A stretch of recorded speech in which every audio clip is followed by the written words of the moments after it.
Russell Westbrook. It was the most mixed of bags. I don't know. I kind of liked it. I got it right away. And I've watched Russ for a while, so I know like what he's good at, what things like you're maybe not going to get for this Nuggets team. Like it just made sense. If you want more shots for Christian, it's now on the sideline, but it pushes Christian up to that 2. Right. This is a great thing to throw out there as a different look.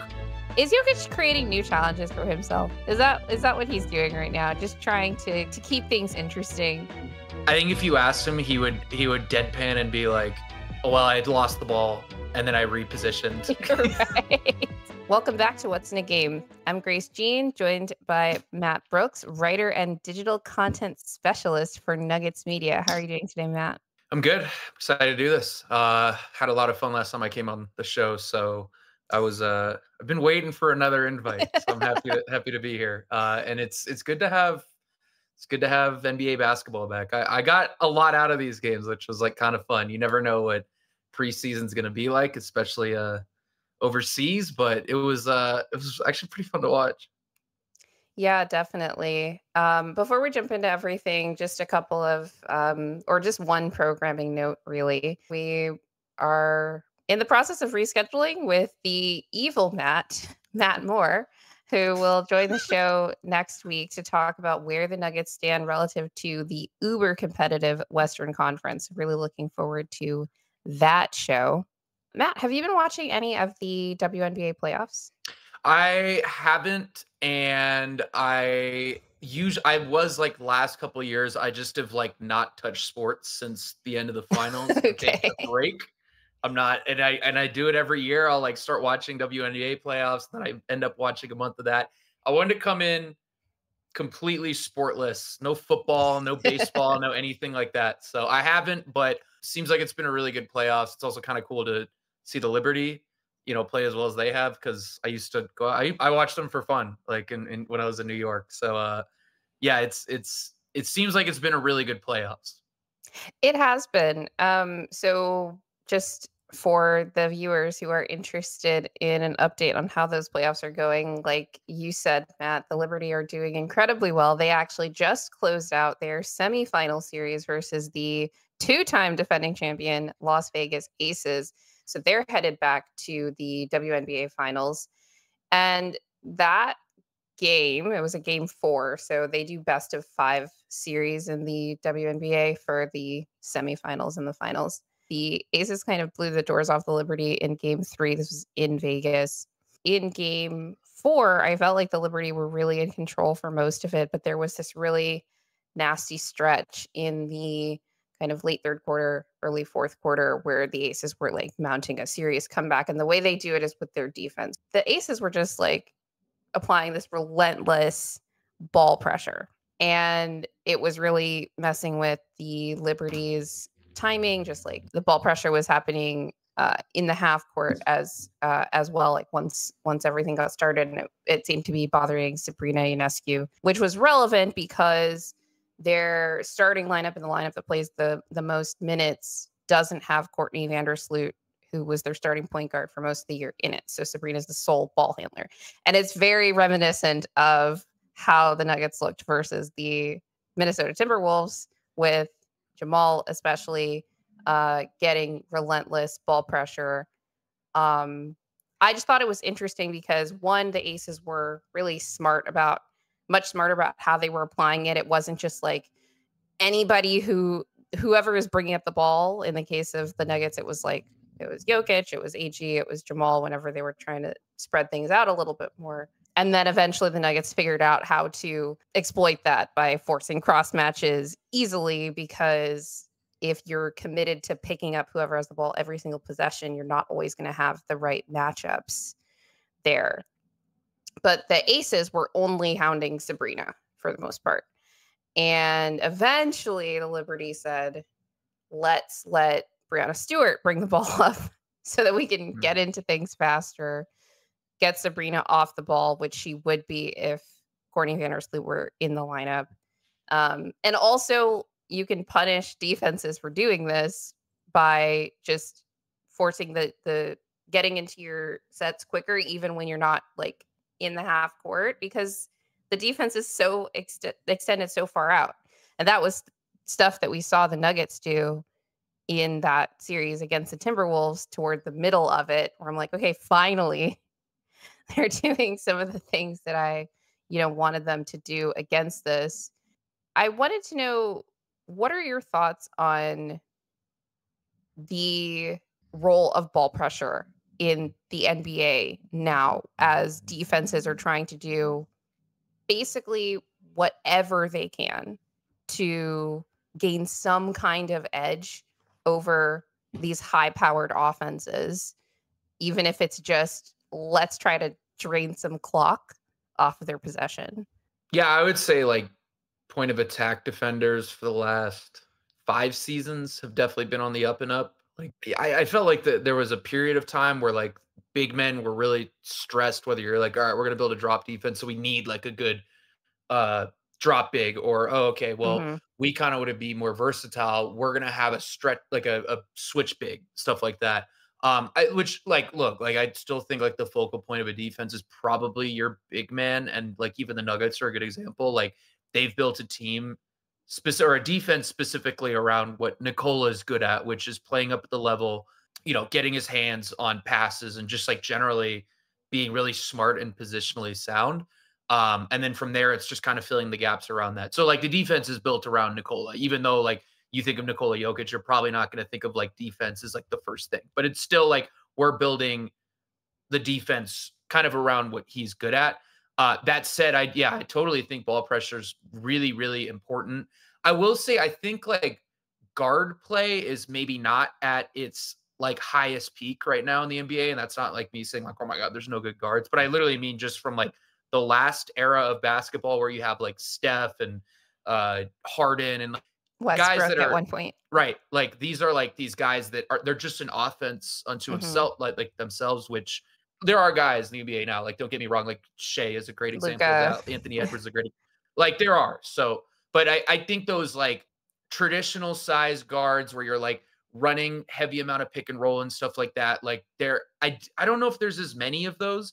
Um, and yet I still think those like POA guys, like guys that are just gonna guard whatever, like 90 feet or whatever the whatever cliche you want to throw it Yeah. out there. Those guys are really important because it doesn't really matter who you're playing. If you can take time off the clock and make it harder for an opponent to get into their sets, it helps. If you're playing a team whose best player is a center, well, you still need to get the ball unless the center is bringing the ball up. And even then you can pressure the ball there, but you still need to get the ball up, make an entry pass to that center or whoever and make plays from there. So I think there's value no matter who you're playing.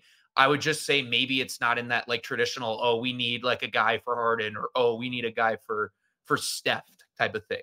Right. You need a guy who like can guard one of those guys, but can Right. also guard up too. Yep. Um, Yep. yeah, I think point of attack defenders don't I think they're actually more important to anchoring a defense than we necessarily think.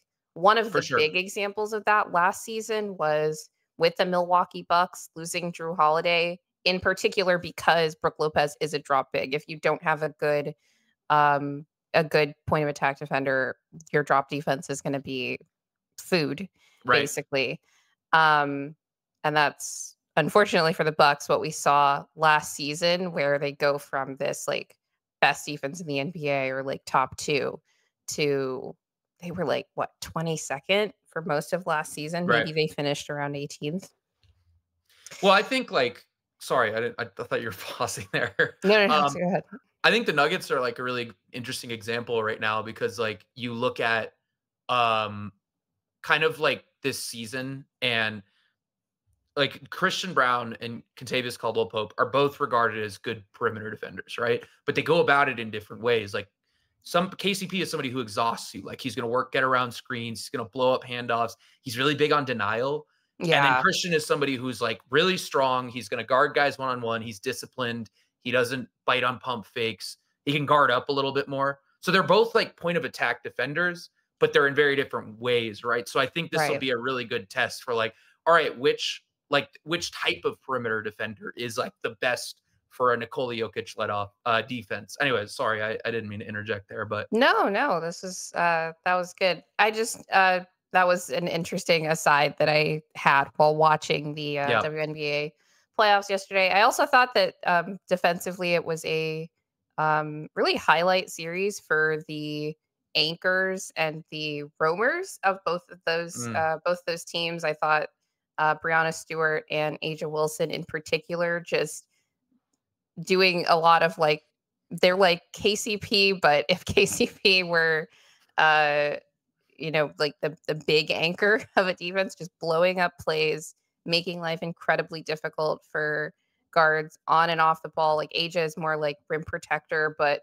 Brianna Stewart also acts as that secondary rim defense, and then she's like blocking jump shots, and just both of them were making life hell for each other's teams throughout this series. And it was interesting to see just the level of versatility that the two of them had, because both had points in the series where they're, chasing players around on the perimeter, but also playing the five in cases where their respective centers couldn't play next to them, whether it was because of foul trouble or whatever it is. I think it's interesting how the Las Vegas Aces have been able to subsist with Aja Wilson, not just subsist, like they feast off of Aja Wilson at the five at times, which is like crazy. Like I'm floored at her level of defensive versatility. Maybe kind of interesting that she and Bam are apparently together, and they both have this like, they're so similar. we could just wreck your life defensively. Shoot middies. It's pretty funny. And shoot middies, yeah. And okay, so then just a quick update on the Connecticut Sun Minnesota Lynx series, which has been like very interesting and back and forth. The Connecticut Sun stole a game in Minnesota in game 1, and then the Minnesota Lynx won a home game, and then they took another game in Connecticut, but then Connecticut took game 4, and so they forced a game 5. It's going to be double elimination, like for all the marbles in the Target Center in Minnesota, and we know what what that place can get like. I still think that Minnesota, the Timberwolves in the NBA, have one of the best home crowds in the league, and I hope people show out for the Minnesota Lynx as well. But I just think the Connecticut Sun give them some serious problems with their size. It's almost like a series where if the Timberwolves had faced the Oklahoma City Thunder, Steve Jones pointed out when we did our playoff previews how the Minnesota Lynx are like dead last in rebounding for both offensive and defensive rebounding, and somehow managing to be the best defense in the WNBA despite that. That's like impressive. Yeah. But when you run into a team like the Connecticut Sun that has the size that they have, and when Alyssa Thomas decides to be aggressive and their offensive rebounding, like they're just kind of killing them. So it's more impressive to me really that the Lynx have, brought it to this point in the series, but I will be very interested to watch that game 5. Who's a better matchup for the Liberty? So that was going to be my next note. I was going to ask you. So the Liberty have had more regular season success with the Connecticut Sun. They've went 1-3, I believe, against the Minnesota Lynx in the regular season, if you count the Commissioner's Cup game, where they got the blows dirt off of them by the Lynx. I don't know, because I do think that the Lynx offense is really tough for the Liberty to guard. But you see, like, Connecticut has found the formula for that, and also some of their shooters have gone cold. We talked about that with Lucas Kaplan. How, like, what if the shooters go cold? But what if they don't, right? Maybe they're able to get it back in game 5 and then force their way to the finals. I think I'd rather play the Lynx just because of the level of experience that the Sun have. But I just think that the Sun would be way easier to guard for the Liberty. They don't have the same kind of size advantages versus the Liberty that they have against the Minnesota Lynx. But what do you think? With not an expert opinion, and this is based on, I talked to Lucas a little bit about it. So smart, by the way, Lucas Kaplan. Oh my goodness. That was cool that you guys linked up. Yeah, Lucas was saying that he thinks the Sun are easier, and so I'm going to default with what he says because I think he's he right, but watches the Liberty. I don't want to make the mistake of underestimating a team with that level of experience. Right. Is That's all. fair. That's fair. But in terms of the matchup, I agree. Anyway, everybody should watch the WNBA playoffs. The finals are going to be starting on Thursday, so probably a day or so after this episode drops, and we don't know who is going to be the Liberty's opponent in that yet, but I'm excited to find out. All right, next news item is actually related to one of our Nuggets, and that is just that the Aaron Gordon extension is still not done. Now, we talked about this on our last show, how I'm not going to freak out about it until after Abu Dhabi. They said that, or the kind of reports were that they were going to work on getting Jamal's extension done after the Olympics, and they did, right? Even though it took like a little bit of time afterward. Do you think, Matt, that they are going to get an extension done with AG by the October 21st deadline? I don't know. I have no insight on this. Like, I'm not going to I don't know. So I've Okay. been working under the assumption that it's a yes. And the one thing I did know is that I did not think it was happening before. Because I Okay. think everybody was just getting back in town. Um, and it wasn't going to happen during because the front office is all split up. Like half the people are traveling, half the people are not. So yeah, I think the timeline is going to be from when they get back, which is today or tomorrow. I don't. It's so confusing because there's this giant time difference. Right. So I'm not sure when they get What back. day Some they point. actually get back. But my assumption is that's our window for this extension is going to be what, like today or tomorrow to the 21st. So I don't know, but I've been working under the assumption that it's a yes. But You heard it here same thing with first. Jamal. Did you? I'm not giving any. But I want to give people just a sense of how much power or sway you actually have within the organization. Not Matt, can much. you tell the people why you were not in Abu Dhabi? Oh God. It seems like they had Denver controversy. reporters there, they had the dancers there, they had the announcer there. Katie Winchie, obviously with altitude, is in Abu Dhabi, in addition to obviously the players, the coaching staff, etc. So I was just wondering, like, was there just not room on the plane?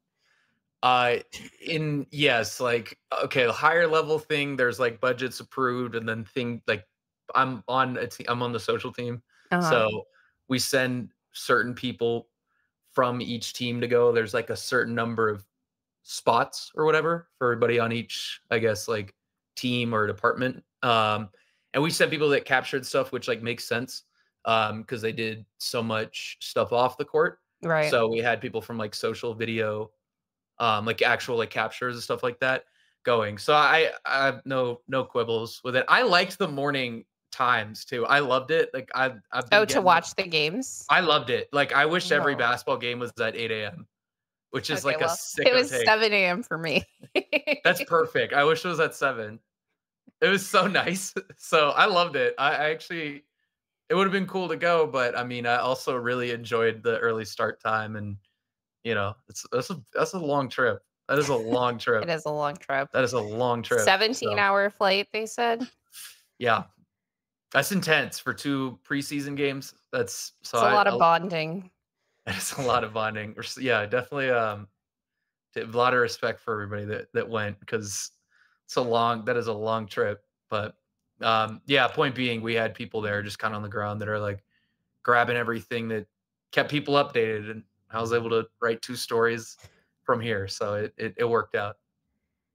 Yes, Matt has no motion. No motion. Motionless. Within the Nuggets organization. No aura. So anything he is pontificating about with respect to AG's extension is purely speculation. Speculation. But we like to speculate here at What's in a Game. So let's actually dive into the actual games. I want to start with the new and younger Nuggets and how they performed in Abu Dhabi.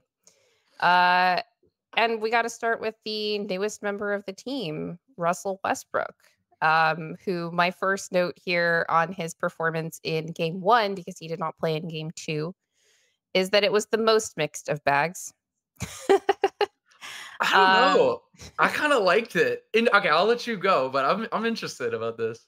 No, it's I thought that there was a lot of good, and there was some definite there were some, let's say, gaps there that are, things that he theoretically could improve on, but I'm not sure given the uh trajectory of Russ's career.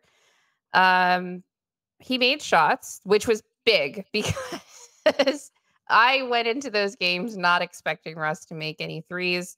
Calvin Booth said at Media Day that maybe Russ would hit more shots than you think. But then Calvin also said that Russ and a couple of others with those on the team, you're kind of riding a fine line with the amount of shooting on the team.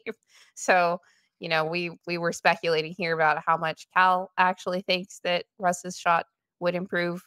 And this is a very small sample size, but he did go 3 of 6 from 3 in this game. And I believe the makes were all above the break. He drove into the paint, which I think is good.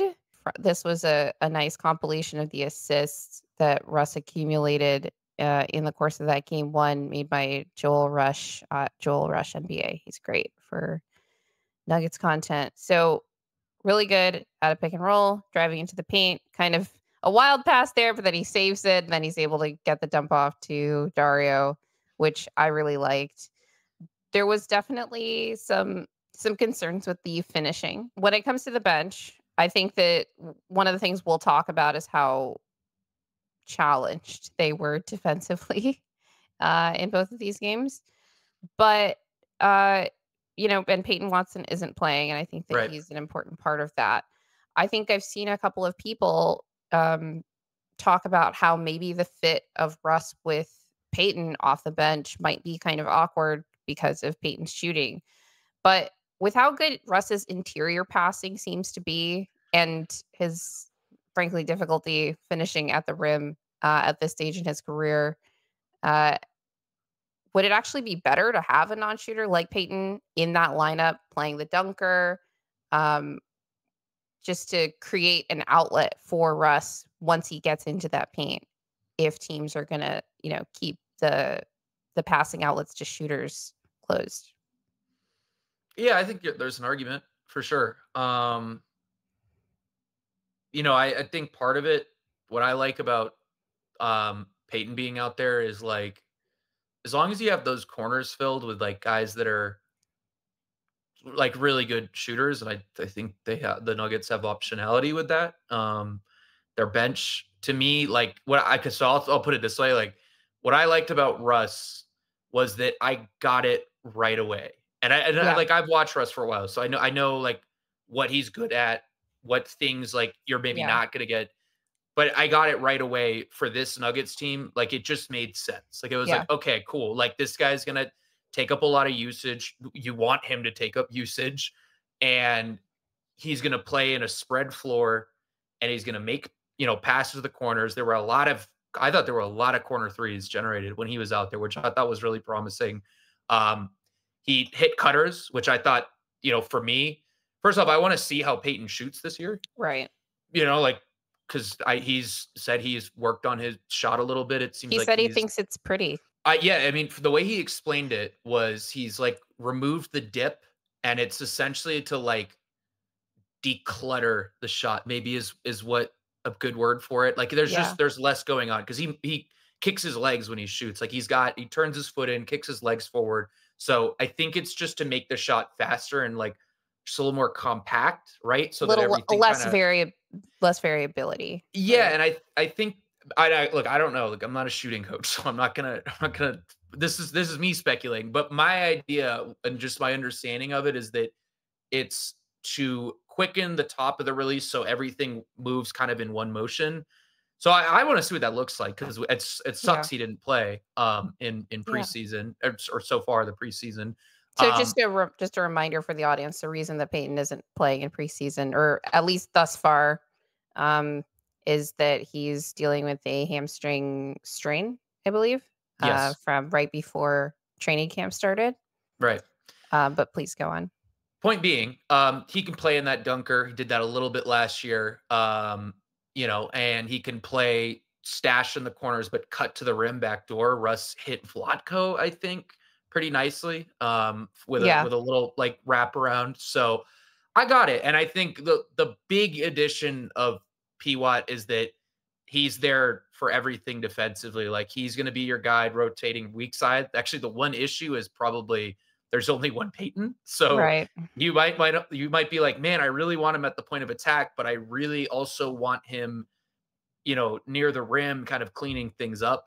And to be honest, like preseason defense, I never know how much to look at. Like off ball stuff, I never know because I've Right. never felt like off ball defense is very good in the preseason. But he's there for. I think at the end of the day, I settle on him being the kind of guy that cleans things up. Near the rim, he's that like guy that rotates weak side. I like Russ at point of attack. I think that's the best possible spot for him. His keep his focus on the ball. His pick and roll numbers were good last year. Like I think, and again, like this is synergy. His pick and roll defense. Better than anybody on the Nuggets last year. I think he was like a couple like points per possession better than Christian, who was, I think, the best pick and roll defender on the Nuggets last year. So they were really good. And like, again, like it's a sample of 100 possessions. I think it's not like giant, but point being, there's definitely proof, I think, now of like that being a good spot for Russ. Yeah. So I understand it. Is my point of this, like this big long ramble here. I understand what he does. I think it's a good spot for Russ to be in. And I just liked that feeling because last year I felt like whenever the bench came out, I never knew like what is it that they're going to do? Yeah, a little bit. Like it was like I got it in theory, and I got that it was like a defensive group and they're going to get out in transition. Like I got it, but it just like in practice, it didn't always feel that way because there was a lot of times where the half court possessions get stuck and then that turns into a fast break for the other team. So your defense is not really set and you're not creating turnovers. So it was just kind of like, to me, it was pretty refreshing to watch Russ come out there and just like play a specific style and that be it. Like that was great. I felt like, so I came out of this the first two preseason games or one really with him out there feeling like awesome about the Westbrook thing as somebody who was excited for him to play, but also like a lot of that excitement was that I loved watching Westbrook growing up. I didn't know what it was going to look like for this Nuggets team. And I felt great coming out of that first game.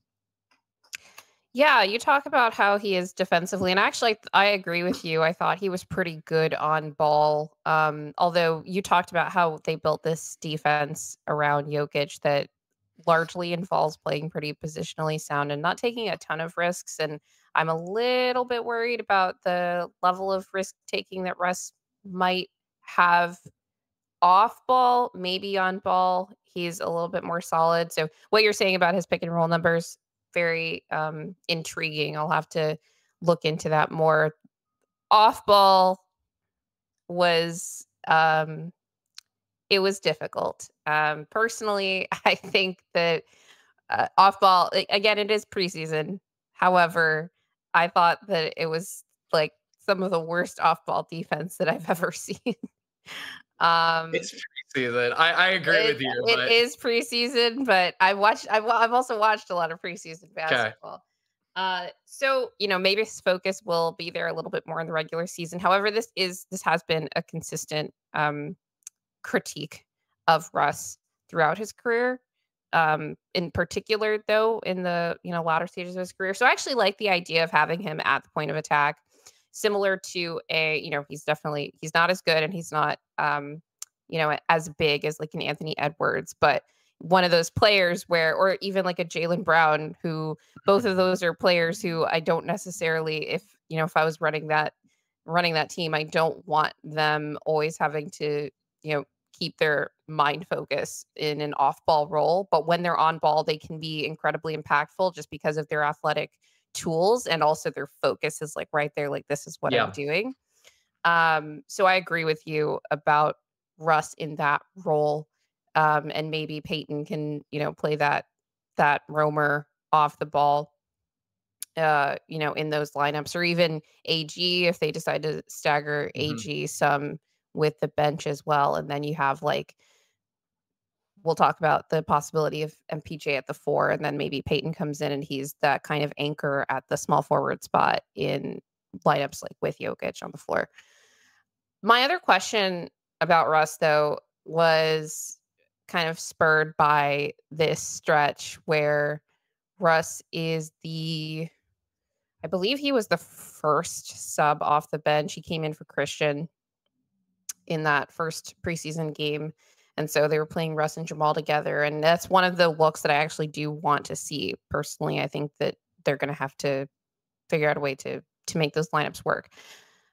But Boston immediately went on a run in those minutes. And I don't quite understand why it would be that those two wouldn't be able to play together. So I have to ask, do you think that Russ and Jamal will be able to play together both in the regular season and in the playoffs? And if so, what that dynamic could look like in a I'm sure positive they way? could. When I look at roster optimization, I don't know if the best optimization is those two overlapping. I think the big appeal is that Russ being there and being somebody who's well, all right, I'll put it like this. It'll cut down Jamal's minutes so that which I think will be a good thing. Mm. And he can overlap with other people, and you're gonna get a super productive 20 minutes with Russ, and they'll overlap a little bit. There just aren't enough minutes in a 48 Right. minute game to be oh, we're never gonna that'll That's happen, why that's the right? main reason that I ask it, is because there's going to have to be some overlap if Russ is going to play more than, Right. I'm thinking, looking forward toward a potentially in the playoffs is 48-minute game. Jamal's playing 38. Is Russ 38. playing Right. 10 minutes? You know? Right. So if he's going to be on the floor more than 10 minutes and making his impact, then those two are going to overlap. So my question is, what could that look like on both sides of the ball? Probably Jamal off ball more, which I like. I always like when he's used off ball. Offensively? Offensively, yeah. Just because his shooting numbers are more they just support an off ball role a little bit better. I think Yeah. it was good that Russ made 3 of 6 threes. But I think Jamal in that off ball role, coming off pin downs, being used as a screener. So maybe Jamal's setting a back screen and then flaring out. I think those to me are pretty interesting moments. So you definitely your offense will look different in those minutes. And I don't I can't picture it yet. I haven't thought that far. I've Hmm. thought very basic, here's how the starting lineup, certain sets I'd want to see, but I haven't thought about those 5 minutes. But what I imagine is Jamal being used off ball a little bit more, maybe being used as an off ball screener, or just spacing in the corners, which is fine. Maybe he's in the corner and Yoke and Russ, I'm assuming those two will be also on the floor, or could also be on the floor, are running something, and Jamal's sneaking up from the corner to the wing to give them a little more space. So I haven't thought fully about it, but Mhm. I would imagine my end game, if you have those two on the floor, is that Jamal's going to be on more of an off ball role, which I actually think would be good too. I mean, you talked about the ball pressure thing. What did the Nuggets do when there was a lot of ball pressure last year? And there will be again. They They had had they had AG AG and bring the ball up. Jokić bring the ball up, yeah. Right. So now you're having Russ do that. So I could see it working. And I think that's probably that situation where Jamal's getting a bunch of ball pressure, getting those reps in the regular season with him off ball, with Russ, kind of setting things up, is really good teaching and experience for that inevitable playoff situation where Jamal will get hounded on ball and pressured full court because of how much the Nuggets like to run things through him and Nikola. So I guess when I explain it out like that, it has its advantages, but it will definitely be a different look and will be a very different type of offense than what we're used to seeing. Yeah, no, I mean, the reason that I think it is important, you said that you don't see it as like the best use of for like roster optimization. But the reason I bring it up is because you want to get Jamal some looks off the ball. That's part For sure. uh of the appeal of having another ball handler on the team is that your primary ball handler, when he's on the floor, doesn't always have to be handling the ball, in addition to being spelled, obviously, when he's off the floor and Russ is taking over that role. And then like I said, there's the minutes overlap thing. If Russ is going to be playing more than, 10, 15 minutes a night, there is going to be overlap just by virtue of Sure. got to have one of those guys on the floor. Um, at least one of those guys on the floor at all times. But Russ also needs shooters around him, and this team is not. They're riding a fine line, as Calvin Booth said at media day, when it comes to the shooting on the roster. And Jamal is one of the better shooters on the team. I mean, he's right now in terms of like level of trust I have in the shot, despite the numbers from the Olympics and even these preseason games. He's top 2 right there with MPJ. Yeah, for sure. And so if you're trying to construct optimal lineups around Russ, I just think that Jamal is probably going to be part of one or two of them just by virtue of that. Um, and yeah, as we established, there just aren't that many shooters on the team. Was there anything else that you wanted to say about Russ? No, I liked it. That was I really It was good enjoyed having him stuff. out there. That was fun. I don't know. It was just like a fun Yeah, he does play with a lot of energy. And I was kind of hoping that he'd play in game 2 because I was like, oh, they got us in game 1, but in game yeah. 2, try hard Russ energy is going to bring it home for us. But that game was not as competitive. Uh, okay, let's move on to Dario Šarić, who is the, I guess, second newest member of the roster. I actually want to let you say what you wanted to say about Šarić here because you had a lot I do. from his game that you wanted to talk about. Yeah, especially that second game. First off, the stat I thought was interesting is he's taken 1 3 in 2 games, which Oh, you think about Dario getting signed and everybody's like, all right, he's this stretch big, like he's gonna space the floor, gonna run pick and pops. He took 1 3 and in that first 2 games, it's preseason, whatever.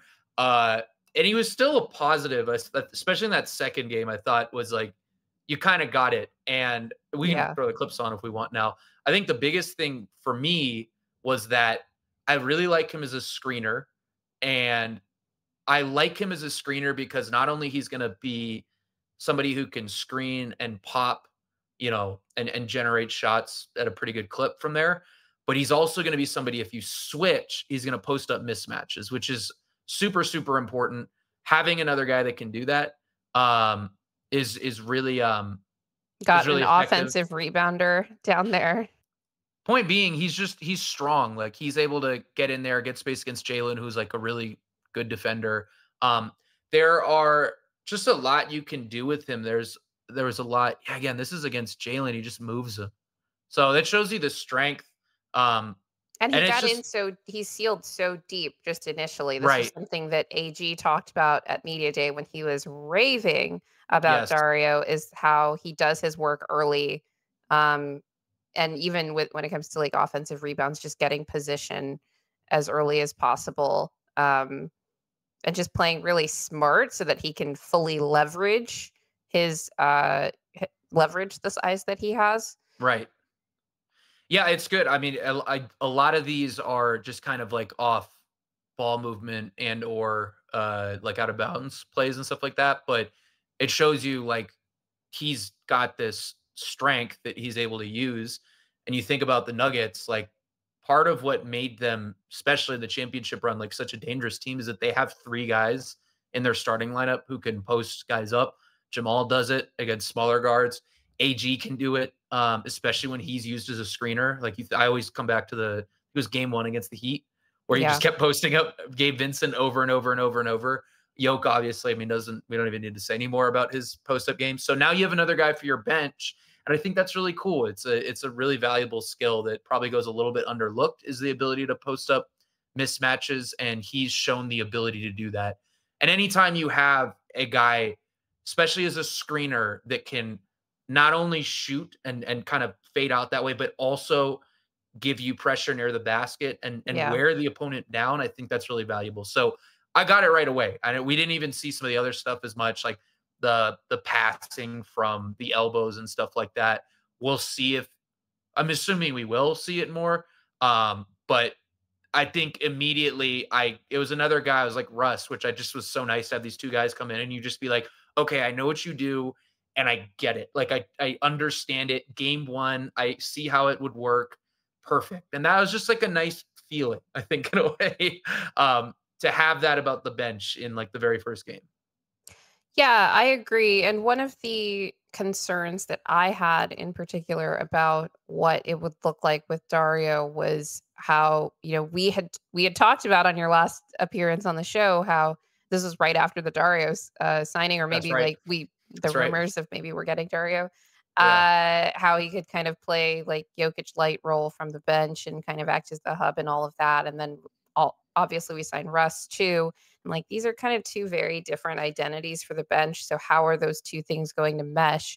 But Dario talked about it at media day when they got the question of he talked about playing some 4, playing some at the 5, but he got the question of how he's going to kind of adapt to different types of lineups. And I just think that he's done a good job, at least through 2 preseason games, of just like being really aware of the different personnel on the floor and just like knowing like, okay, now these guys are on the floor. This is my role now. It's just nice to have the kind of that kind of veteran presence that can be like the anchor that I've been wanting for the bench. Just somebody that like knows how to play, is going to kind of take on that responsibility of knowing like this is the lineup I'm in now. This is what I need to step up. I'm posting up a lot now because say Russ isn't on the floor or whatever it is. He also played a bit both in game 1 and game 2, or maybe not as much as in game 2, but in game 1 he played some at the 4. He played the 4 next to DJ, and also he played the 4 next to Jokić a bit in game 2. Now, my question about that potential, because I'm less, it's similar to the Jamal Russ question, except I'm not really worried about like, if Dario's only playing 5 to 10 minutes in the playoffs because he's fully staggered from Jokić, that's fine. Which are the NBA teams in the regular season in particular that you'd feel comfortable playing a few minutes of a Jokić and Dario front court, particularly defensively, is where my mind goes. Yeah, it's a little tricky because I think like you want your idealized forward next to Yoke is a guy because Yoke's playing up, right? Yeah. So you want a guy that is near the basket and is rotating there. I think Dario's blocked like 66 total career shots. Like he's not like maybe it might be more than that, but it's not like a lot of block shots. And he's just like, that's not part of his game defensively. How many blocks did Peyton have last year? 88. I think he had 88.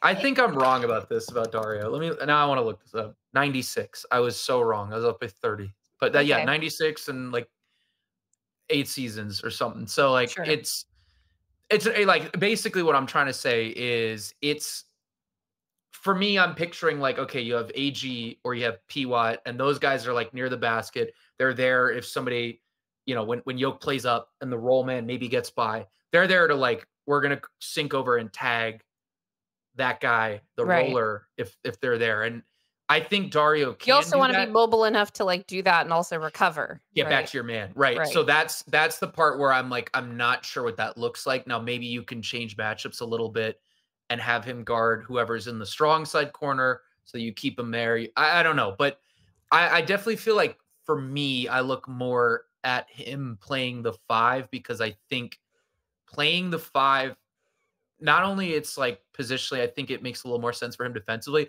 but I also just think you're getting more out of him offensively. Because Hmm. if he's in a lineup with Yoke, he's probably just a spacer versus if you're using him as the 5, he's got all these different like tools that he can use.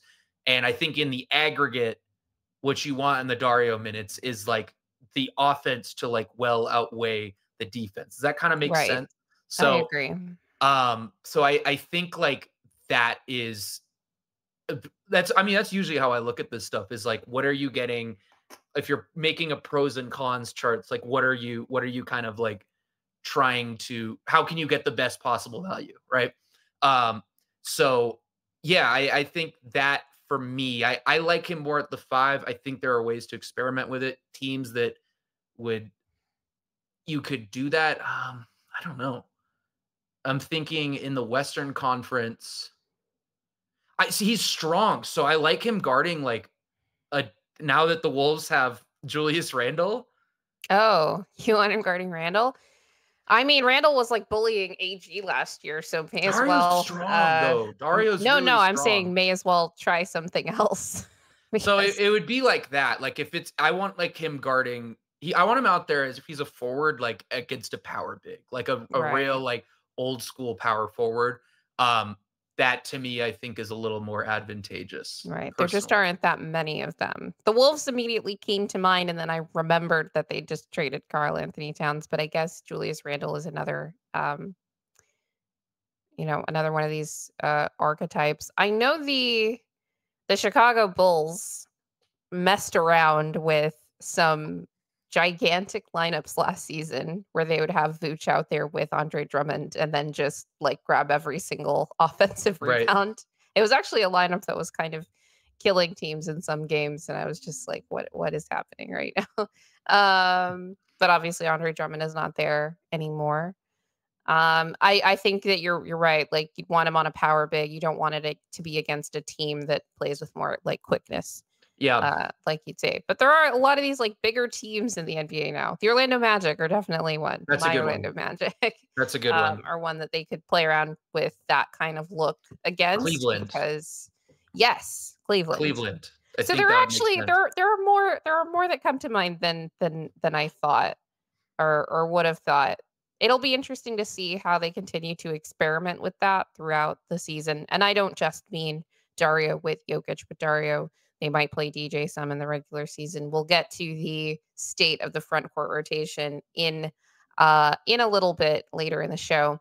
But one of the players that was starting to develop some chemistry with Dario Šarić is Julian Strawther, Mhm. who well, if you could bring up the highlights of Julian, he showcased so much in these first 2 games. I thought even once the lineups just became our summer league team versus Boston's summer league team, Julian kind of took over in the way that he does. Oh, this was a really nice possession where he gets Shot. Nimi Ishiketa on a switch and then ISOs him for the pull up 3.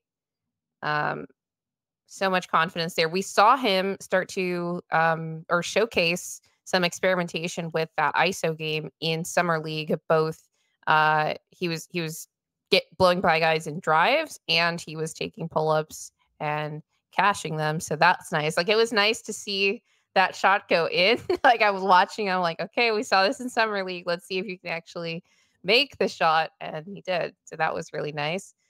Yeah, what did you wanna say about all the different aspects of Julian's game that we got to see? The one that keeps that's a great example. I love Was how that he the got coast all to the way to coast? Yep. I That was love how great. he was able to get downhill, and our friend of the show, CT Fazio, is big on the actually, I've been thinking about it this morning. He's been saying that he looks faster, and I'm intrigued by that. I think it's a possibility. I have a press credential, so I should probably just ask if we if I have such a because it's really been I've been trying to wonder, all Is right, Julian faster? is he faster? No, I don't know what it is. Maybe it's just like it's improvement with his handle, or there's just been like a general the floater's like a great weapon, but I wonder if there's been like some level of like, hey, like you're 6'7", like get up there and like finish in the trees a little bit. You know what I mean? Like that And there's the floater. Like, it's still a weapon. So, like, if there's a guy, if he's driving and he sees a guy in the paint, it's awesome that he has that shot. But I just really enjoyed how much he got downhill, got all the way. He was such a standout for me. And it was not the thing I wanted to see from Julian was the shooting. And I the pull-up three, I think he had another three off an off-ball play where he sets like a back screen. Well, it might have put that in here. But that stuff was the stuff I was looking for, was the shooting. That's definitely one of the shots or the plays that they ran for him. But the stuff that I was ready for was the 3-point shooting and kind of what that looked like. Because I just think he's a better shooter than what the percentage he shot last year. But the thing that stood out and what I wasn't totally prepared for was just the amount that he was able to get downhill and put pressure on the rim. It's nice to have a guy like that. It's going to be really interesting in lineups next to Russ. He's getting face guarded already, right? Like and he's been able to either cut back door and get the ball like we saw in that last clip and finish up close, or he's just been able to like beat guys off the dribble. And I love it. That's the play I was thinking of. They love that play for Julian right here. Yeah, that ATO. Yep. They love it. So that was all in all, like, I was hugely impressed by him. And he seems to be getting closer and closer to being like a 3-level scorer, which is very intriguing. So it is. And when nice Julian was first drafted, or maybe it was a few weeks into like preseason and training camp last year, he talked about how the way that the team, the guidance that they were giving him is that they saw him as a scorer, not just a shooter. And so they must have known either through workouts or watching like much older tape of Julian, because he was really just like in a very confined but really good at it movement shooter role at Gonzaga. But he also had shown some, he said earlier in his career, like high school or maybe earlier in college, he was doing more off the dribble and scoring in a variety of ways, right? Yeah. And it's clear that that's what they want from him. I think that we talked earlier in this summer, how just by virtue of what they've been telling Julian to work on with the ball handling and how he approached summer league, is that they want one of at least Christian Payton, Julian, to develop into a really like trusted, like competent secondary ball handler. That obviously can like play in that role next to Jamal. Like we talked about this a lot with Russ, and I do think that it's important, and we saw why in that Wolves series to just have multiple ball handlers that can operate from the perimeter in these lineups, just to give you some more versatility with that. And so I was also really impressed with what we saw from Julian. And the thing about it is, like, ball handling, it doesn't need to be, we're going to run like 20 pick and rolls for you and we want you to do that. It's literally just like, hey, we want you to space one pass away and catch the ball and beat your man. And just attack on the second side. Yep. And he's done that very well. Just in general, like having it, I think modern NBA, you want to have your shooters be able to do a little more. Like the straight 3-and-D guy that's just like I don't know, I can't think of an example right now, but just like a defender and shoots catch and shoot threes is like maybe not as valuable as it was 8 years ago. Now you really want these like 3-and-D plus guys that can do a little bit extra. And so for him, like, it makes a lot of sense that they'd see him and immediately go, hey, all that stuff you were doing, like, please do that, because that fits more of like the stylistic stuff of the NBA. We actually need more. We need you to get buckets. Right. And by the way, like, what an awesome thing. Again, I just was like, really loved everything I saw from the bench, especially in that first game. It's so nice to just have a bucket getter. Just a guy who's going to go out there and just score a bunch, get shots up. Like I like the fit of him and Russ is probably my biggest takeaway of everything. Yeah, I do as well. I actually have been just toying around with the idea of, if we are going to try to separate Russ and Jamal as much as possible, I would like to handcuff Jamal to Christian and handcuff Russ to Julian That makes sense. as much as possible in like as a backcourt configuration. Obviously, if you wanted to go in some smaller lineups, you could have Christian or Julian playing like a small forward role. But in terms of like if Jamal's on the court, I want Christian there. If Russ is on the court, I definitely want Julian there in the backcourt next to him. So my question to you about Julian is he going to be in the playoff rotation this year? Do you think? This is all speculation for the audience. One preseason game. And if he isn't, assuming he's on the roster, what about his game would keep him out of the playoff rotation? And I really mean like in the playoff rotation, like say Peyton was in the playoff rotation last year, Yeah. even though he wasn't in an every series role, he was there. And even Christian in his first year wasn't like an every series player, even like an every game player. There were some series where he couldn't necessarily handle that. So do you think Julian is going to be in that like that kind of role this year? And if not, what would prevent it? Yeah, I think he is, because I think you need his shooting and the spacing he provides, and just already how he's getting face guarded as a guy who's played barely at all in the NBA. I think you want that for the team that the Nuggets have this year. He already makes sense with certain guys like Russ and Dario. The thing that wouldn't, and again, I think he's going to be in it because I've been pretty in on Julian being like a legit guy for them this year. I thought that even last year, like he barely played. He started getting going in November, and then he gets hurt, and it just kind of derails his season. Even in that small sample, I just feel like there was enough there to be like, all right, like this seems like something. Like he feels like, yeah, he feels like a guy. We put together a video over for Nuggets YouTube for Nuggets Knowledge, which is a series I do, video series. Shameless plug. Shameless plug. Definitely check out Nuggets Knowledge. And I called him a breakout candidate, and I felt pretty good about that. I always get a little scared about like putting stuff out like that.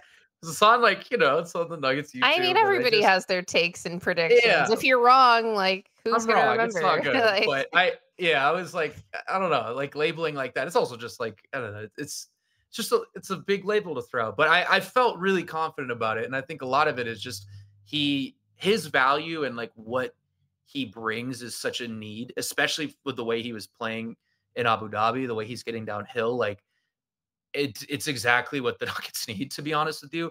The only reason he wouldn't would be like, hey, maybe he doesn't shoot the ball that well, which I don't think happens, but maybe that's why. And then the other side of it was I talked to him this summer. Like he's talked about his defense. He said he thinks it's an area of growth for him, and maybe that's why. Maybe he doesn't take the strides there. To me, he's already a really instinctive off-ball defender. He had a play in, I think, the second game where he rotated over as the low man, and I don't remember if he blew up the play or if he was just in the right spot. But it happened, and I was like, oh, yeah, this is what Julian does defensively really well. Right. Like, this is like – I like his off-ball defense a lot, actually. I do too. It was interesting when he first got drafted, going through some of the scouting reports, and his off-ball defense was specifically an area of concern where they were like, maybe he gets lost off ball sometimes, whatever. But, Will and I just did a Nuggets rewind on his game versus the Atlanta Hawks, and he got 5 steals in that game just with like smart, timely, low man rotations, basically. And he seems to have a really good nose for the ball when he's defending off ball. And like you said, he's got size. Like he knows the tools that he has. We've seen him block jump shots and, do all kinds of things. And it's good to see him be like aware of that.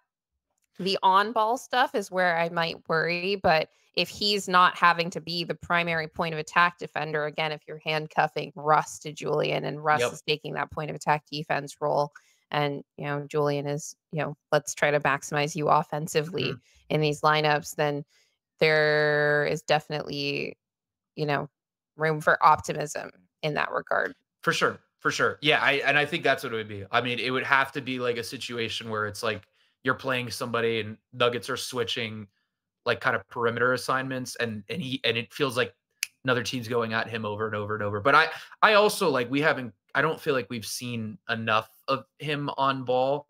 And Julian, I yeah. wanted, yeah, I don't feel like I've gotten enough yet to really have a feel for it. And again, like if we're talking about the Nuggets as like this, I feel really good about like 8, 9 rotation. Like I understand right at this second, I'd understand what the playoff rotation would look like.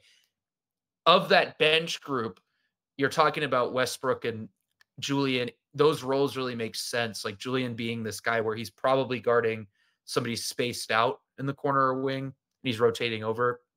He's 6'7". Like it really matters. And for the style that the Nuggets play, where you do need to have really good low men and tall low men, like that's really where things I think shifted for the Nuggets, was when they brought in those taller low men.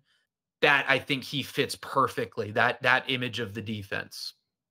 Let's actually get to a conversation about our more defensively oriented young backcourt player, Christian Braun. Will, if you could bring up the Christian highlight reel, the defense highlight reel. I thought that he displayed just some excellent on-ball defense in both of these games, actually. In game 1, we have this this ISO possession on Tatum. I don't even know what Jason Tatum was doing. He didn't, like, in my opinion, he didn't look great in this preseason, and I don't He want to shot the give like ball. all the credit. Look, yeah, He shot the ball well. That was shoot the ball a little bit better, off the dribble. Although this one here, he's about to miss. Yeah, just he's keeping Tatum from getting to where he wants to get right, to. right, Which is half the battle in defense, really, right. is like keeping guys off of their spots, especially the best players. This was the first possession in game 2, Yep. and this is actually what happened. What preceded the Julian coast to coast layup Yeah. was. Well, if you could play that one again, I thought that was really good. Where Jalen Brown is actually attacking in transition. I think the Nuggets had missed their shot. It was that very last clip. And Yeah. Christian's able to pick him up, and he either blocks the shot or gets a good enough contest that Jalen's not even able to finish with his strong hand. Yep. And Jalen Brown is such a monster getting downhill. Like, he kills us sometimes in these games. So to be caught off guard, or maybe Christian wasn't caught off guard, but it looked like the team was kind of scrambling. This is Jalen Brown in transition, getting downhill, getting to his strong hand, shot at the rim, and Christian's able to force the miss. I thought that was just super impressive. Yeah, what's crazy is he didn't really, I don't know how much he played in one of the two I think he played like 5-7 minutes in one of the two Celtics games last year. He barely guarded either Yes, one of that's them. right. We Right. talked about that on our first Nuggets rewind, how Yeah. Christian didn't play the second half of the game in Boston. Right. And he just didn't, I think it was like less than 2 total minutes between guarding both of them in 2 games. It was less than 2 total minutes of like them being whatever matched up. Right. So we barely saw him do it last year, much less had like a feel for it. And Jalen and Jason are very talented, but different players, both really strong. But Jalen is like just a speed, like just, yeah, he's getting to the rim. He's going to stop on a dime and spin out into like, fadeaways and stuff like that. And Tatum's a little bit more of a finesse player. He's going to get you with pump fakes and stuff like that. And it was just really glaring and such a good thing. You want to look like you have guys against the defending champions, that he was able to do both. And it was just kind of a testament to like, wow, Christian is like a really, really good one-on-one defender. These are two similar in ways, but also pretty different players. And he just held his own completely. And that's what you want. I think for me, like branching out a little bit, I'm curious to see him in pick and roll more against, like, let's see him guard like a Jalen Brunson. I think that would be really interesting. Yeah. But against this team, which is fairly ISO heavy through these two guys, and it's just drive and kick, he completely erased that. Yeah. Like he just completely erased it. There's no drive and kick in these plays because he's just completely absorbing these possessions. And, I think one of my big questions for the Nuggets against the Celtics this year was Aaron Gordon performed really well against Tatum and Brown. Like his numbers against both of them, he held them below 40% shooting, both of them last year, 2-game sample, whatever. But there's only one AG, right? Like, so Right, you're kind of like, exactly, what is this going to look like?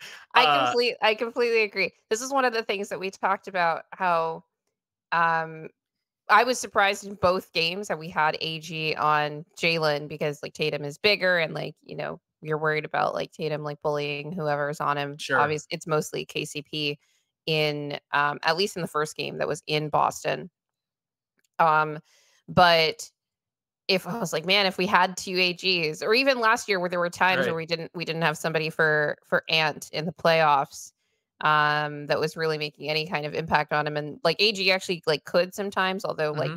the speed aspect like got him a couple times, but AG ended up being at least of the starters that we tried, like the best on Ant. And then eventually Christian gets some more opportunities there and is able to make a defensive impact on him. And I'm like, oh man, if we actually had two of these guys here, Right. then it keeps AG on the back line too, right? Where Right. you don't have to put him on some of these bigger perimeter players if you can maybe get away with and actually have a positive defensive impact with Christian on those guys. I guess like for me, I just like to think about how it looks against the top guys, like the Yeah, top teams, right? So right. the first test was like really, really, really promising. And I've always felt like the Nuggets are a terrible matchup for what the Celtics do defensively. So it was nice to see that also carry over to the offense in a preseason game Right. overseas. But still, like you got it, right? Like, all right, they have guys for those two hubs of the Celtics offense. So Yes, let's get to Christian's offense a bit. Well, if you could pull up the drives here. I just loved seeing Christian finish through contact. This was interesting because they actually emptied a side, and Jalen is like chasing over the screen for some reason. Maybe it's because of how Jokić sets it. But I'm like, why are you chasing Christian Brown over? So maybe that's just like, I don't know, that's what we're doing in preseason. That's the coverage. But Christian's able to get downhill.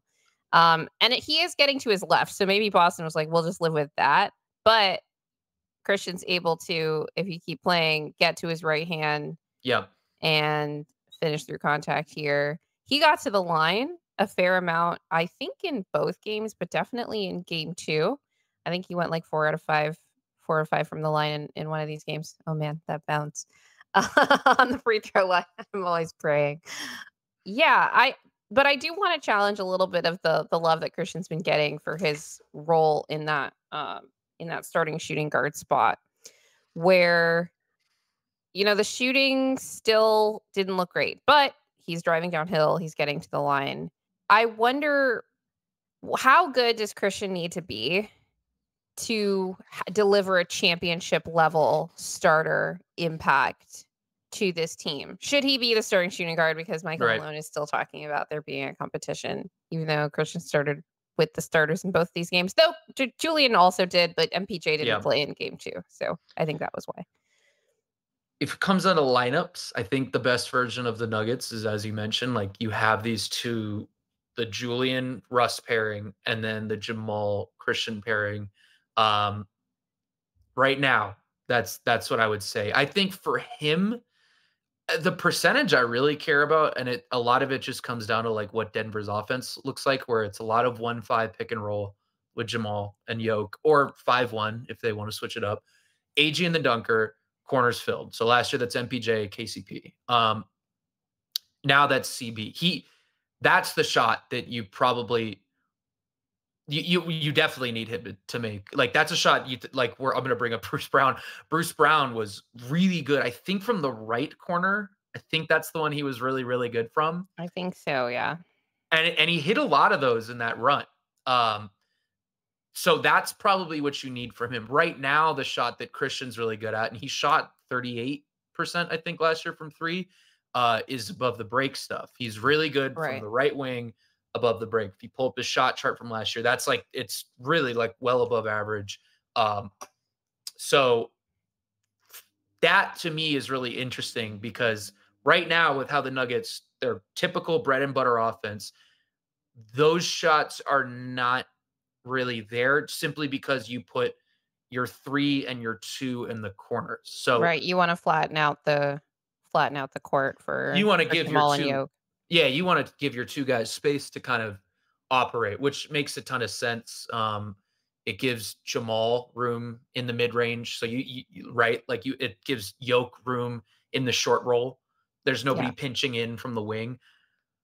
However, I think I sent did I send a diagram? So this was one of my ideas, and I'm not a coach. I don't know anything. So let's preface this. Everybody's a critic. If you want more shots for Christian, you have him play at that 2 in this diagram. This is a side pick and roll. So instead of running 1-5 pick and roll at the top of the key and top of the arc, it's now on the sideline. AG still stays in the dunker. Mike's still in the corner, the weak side corner, spacing the floor, but it pushes Christian up to that 2. Right. So maybe that's an option. But I guess the big thing he'll need to do is ultimately your bread and butter is going to be that traditional pick and roll. It just is. Yeah, like that's the play they've ran forever. This is a great thing to throw out there as a different look. Yeah. But that's ultimately going to be your go-to play. Most teams kind of play like that to some degree, especially when like a possession breaks down. Point being, that's a shot he needs to hit at like 37% from the corners. Yeah. No, I agree. And it's funny you bring up side pick and roll. We had this whole thing. I don't even remember when, maybe it was during the playoffs, where we were talking about like the reason that teams don't run like as much empty corners. Like it's so much space, but like it's easier for a team once they figure it out to start guarding you 3-on-2. Yeah. So it's really like a wrinkle you want to throw out there. Yes. But not something you want to go to continuously. For sure. But the thing is, Denver's done it. Like there was a game, I think it was against the Lakers. I'm picturing the Jamal shots in my head right now. They're just emptying the side for. You can do it, but you're not like you're never an NBA team is not going to run side pick and roll for the whole game. It's just not possible. There's little stuff you can do. You can use AG as a screener to give the cornerman extra space. He can just stay there in the dunker. Like there are options with it, but you're definitely more limited in a way because you're working with a smaller portion of the court for that 1-5 pick and roll. And the sideline kind of acts as like another defender. So that also is another aspect, but there are options for it. But I think my point of all this is that right now, as constructed, I'm thinking more about different plays and such because I think right now the stress should be for Christian to hit that corner shot. Yeah. You know what I mean? So, but there's other stuff too. Like I want to see him used as a screener a little bit more. Him and P-Watt, I think would be interesting as a screener. So we talk about getting Jamal off ball looks. One such play could be, you run a really weird 5-2 pick and roll where it's Yoke handling the ball, Christian setting the screen, and then getting into that short roll and making a decision from there, whether that's kicking out to Jamal or kicking to Mike. So there are options. It's not like he hits the corner 3 or he doesn't, and it works or it doesn't work. There are ways you can get creative with it. There are ways you can run different actions, but it's still an important shot for him to hit. Yeah. The reason I brought it up is there's a lot of conversation about how good of the 5th starter needs to be for this team to be considered a real championship contender, and wondering what the best team in the NBA right now is that has a bad to mediocre shooter in terms of shooting from 3 at the shooting guard position. And then I was looking back at past championship teams. Obviously, with the Celtics, you've got Jalen Brown there, a very good player. Not the best shooter, but gets downhill and all that. But Christian is not that caliber of player right now. And the year before that, it was KCP and Bruce Brown kind of alternating in that role. And so maybe that's the archetype to look to. And the year before that, you had Clay and GP2 and Jordan Poole, three very different archetypes of shooting guard for a team that plays a completely different style. So I just wanted to put some of those names out there just so that people can understand when you're comparing like Christian to like other shooting guards in the NBA. They're just like different archetypes that a player can be to deliver a championship level impact. Right. I was looking at the 2021 Bucks, and it was interesting seeing that That's Pat Connaughton and Dante DiVincenzo, they were really like playing like 6th and 7th man level minutes. Pat shot like 40% in those playoffs. Like he would not miss. So it's usually that like KCP, who is on 2 different championship teams, like Danny Green for the Raptors. That's another one that comes to mind. You're right. It is usually that guy. And a lot of those shots that those guys are hitting are corner threes. Pat Connaughton just brought back, like, I'm thinking of so many corner threes he hit in that run. You're right. That seems to be the mold of shooting guard that's on a lot of championship teams.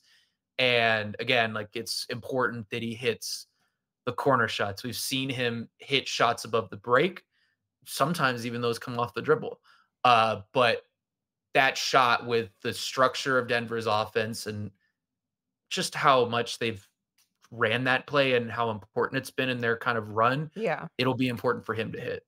So, yeah, I agree. So hopefully the corner shooting improves. Okay, the last player that I have here for the new Nuggets is Trey Alexander.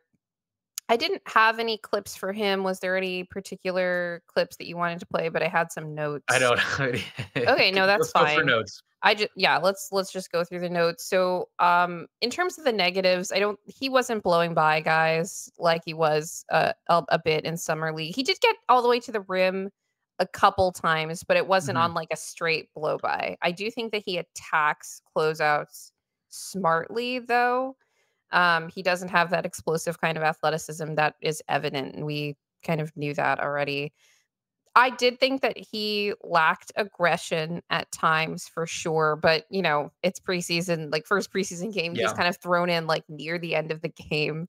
It was something that we talked about with respect to his summer league debut that Will and I talked about. And he would kind of like wake up in like key or like clutch moments. Even Jamal talked about how he wants Trey to be more aggressive. Yep.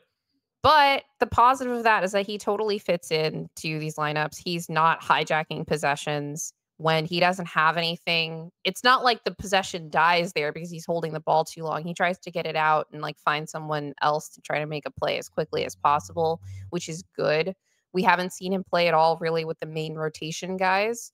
So that's something that I'm looking forward to seeing over the preseason games, just because I think that he might be somebody that's playing down the stretch of the season just like later and might be able to help us out in some regular season games just because of the state of the current backcourt rotation.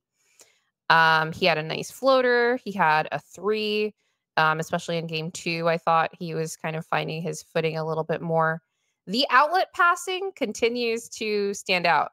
And I looked it up. I didn't even realize that in game 2, he had 5 assists. He led the team in assists in game 2 in his like very limited minutes. I think he played like less than 20 minutes in that game. And I just had a note here that Jamal might be taking Trey under his wing. Trey was the first like new player on the team that Jamal like followed on Instagram. So that's just, you heard it here first, folks. I wanted to know from your perspective what the highest end, but is reasonable, outcome is for Trey Alexander's role in the rotation. I've talked about how I could see him, playing the kind of role that, last year it was Jalen Pickett and Colin Gillespie minutes, like when, say, Jamal was out and like Reggie can't play 48 minutes. You need another guard out there. What do you think his role could be, especially taking into account that he is on a 2-way contract? He's not in the standard rotation or think that's it. Think that's That's exactly it. A guy that, yeah, I might play a couple minutes here and there, 5 minutes in a November game, but really is there like if there's an injury. And I just think he looks like he belongs, which is a really good thing. I've been impressed by the shooting. I think some of the college shooting numbers they improved, but they were a little up and down. So the shootings look really good to me, and I think that's a huge positive. He hit one of those shots was like a catch and shoot three, right?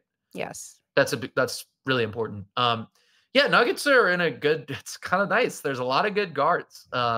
So that's a pretty crowded position. There's really there are a lot of a crowded position. I think it's probably the most shallow position on the team right now. You have two. You could even play Peyton at the two. You could do it. Right. So that it's okay. So I'll put it like there are. Are we saying shooting guards? Are we going to go like traditional, or are we going to go like traditional and shooting guards? Like if we excluded Peyton from this, because it didn't seem like Michael Malone was really seeing Peyton as a shooting guard based on his comments at Media Day, even though we've talked about the possibility. But I'm not giving up on the dream. I still like it. Yeah. All right. So if we're not saying Peyton there, maybe it is a little more shallow, but there's like 4 guys I think that have will be out there a lot.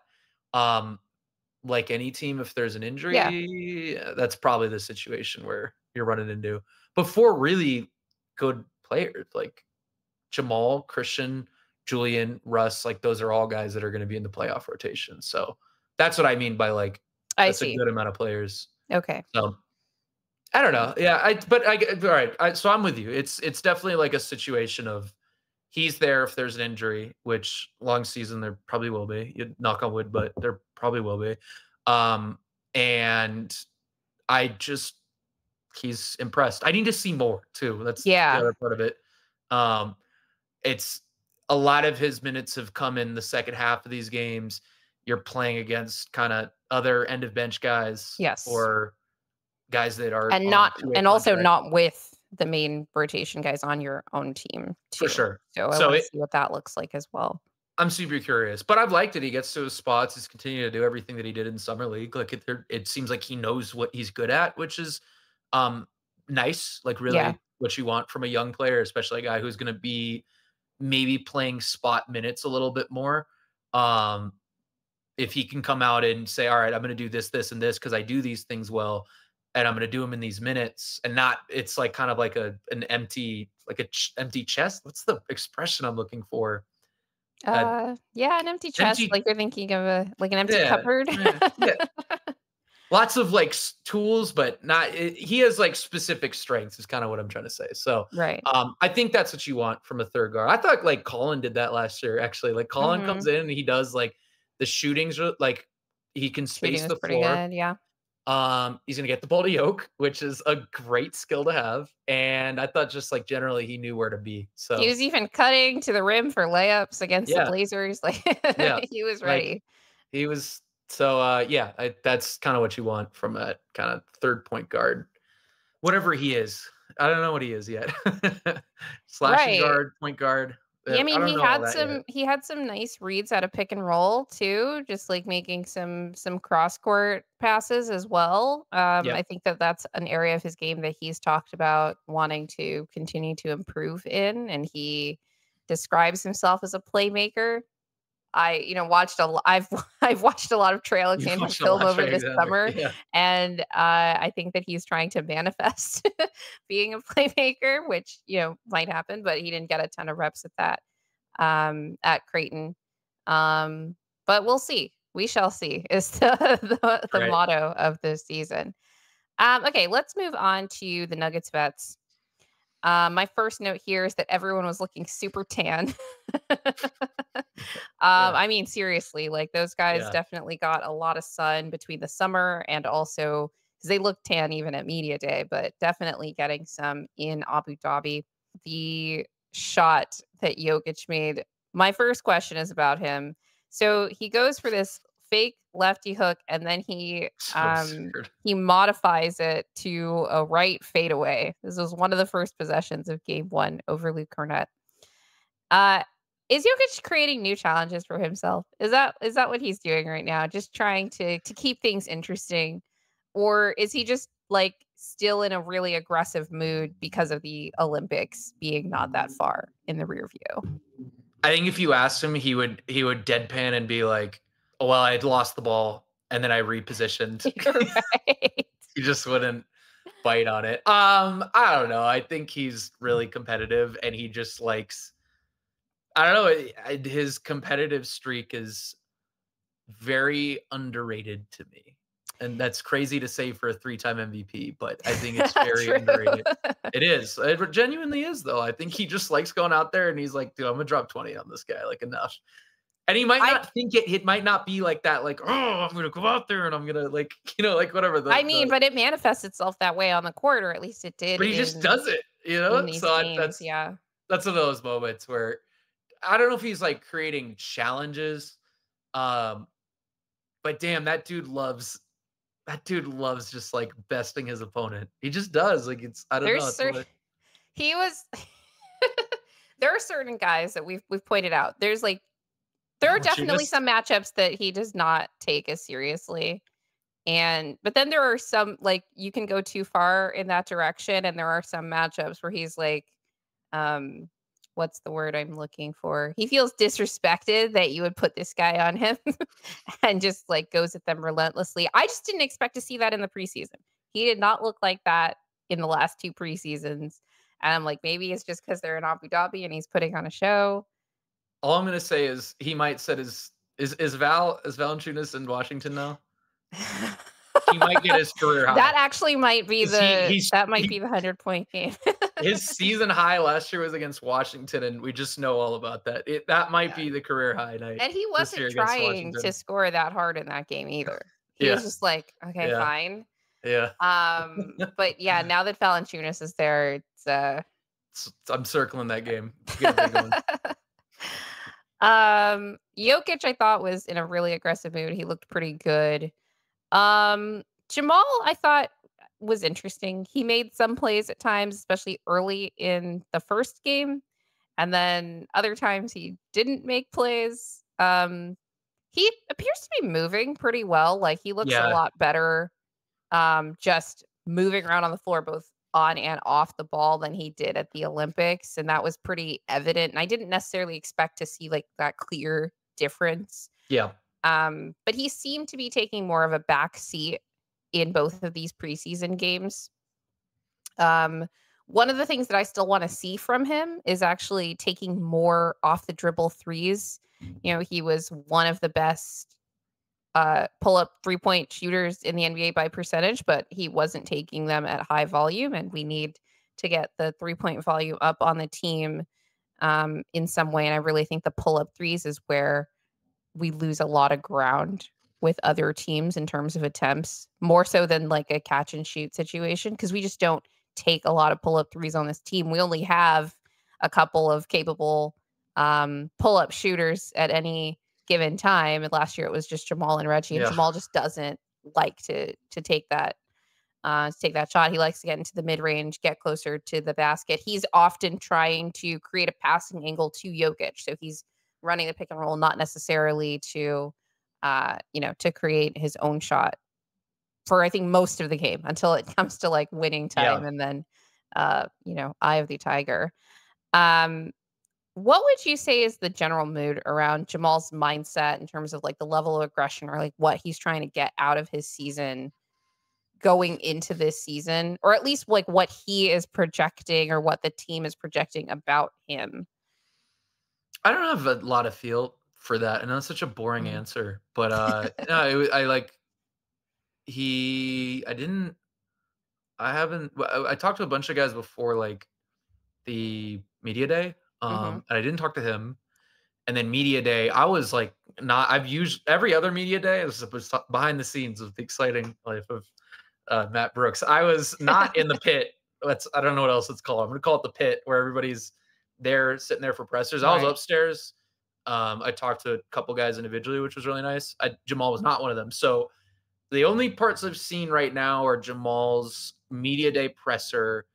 And then I think he did media in Abu Dhabi, and I haven't watched that. So I don't have a great feel for what his mindset is, but I thought like game 2, I think it was game 2, he had a really, like, nice drive to the rim.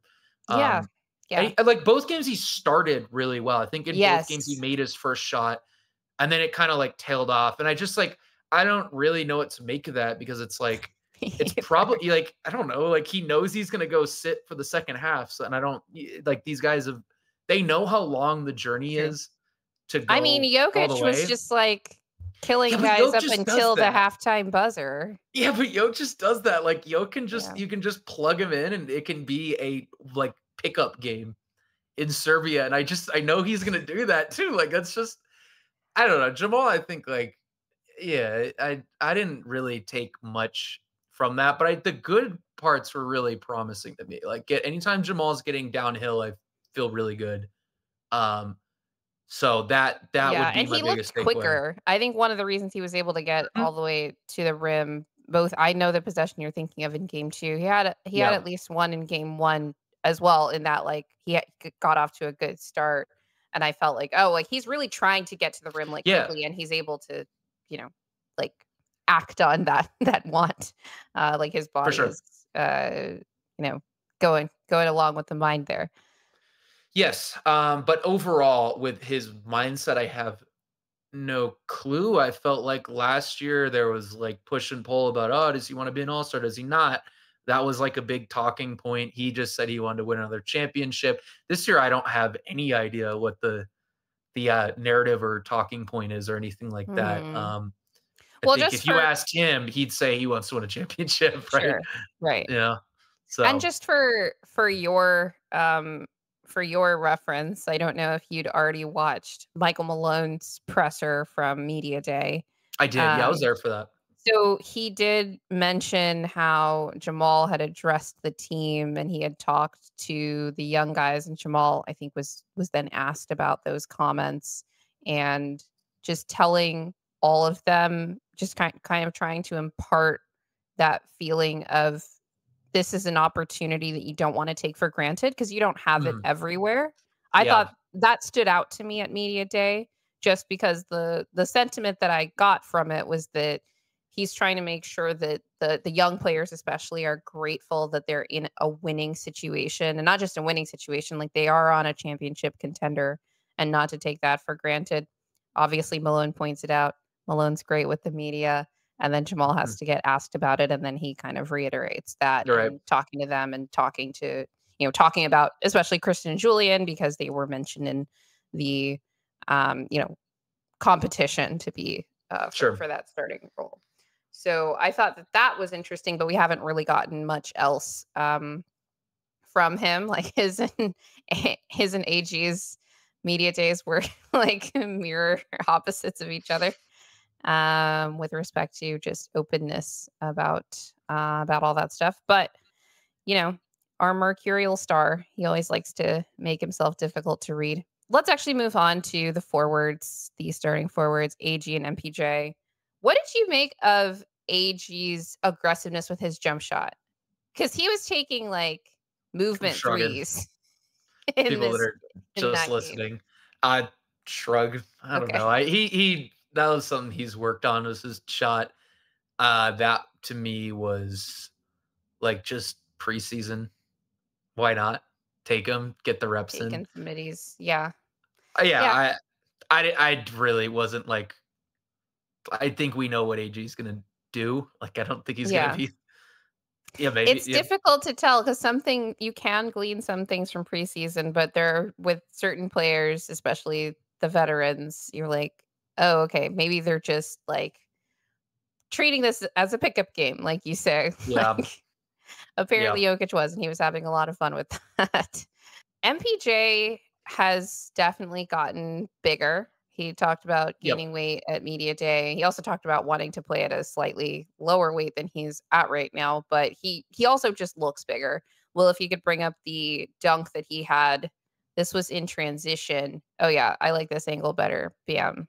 No, Derek White, you're not going to stop me. I'm not going to go for a layup here. I'm going to dunk with authority.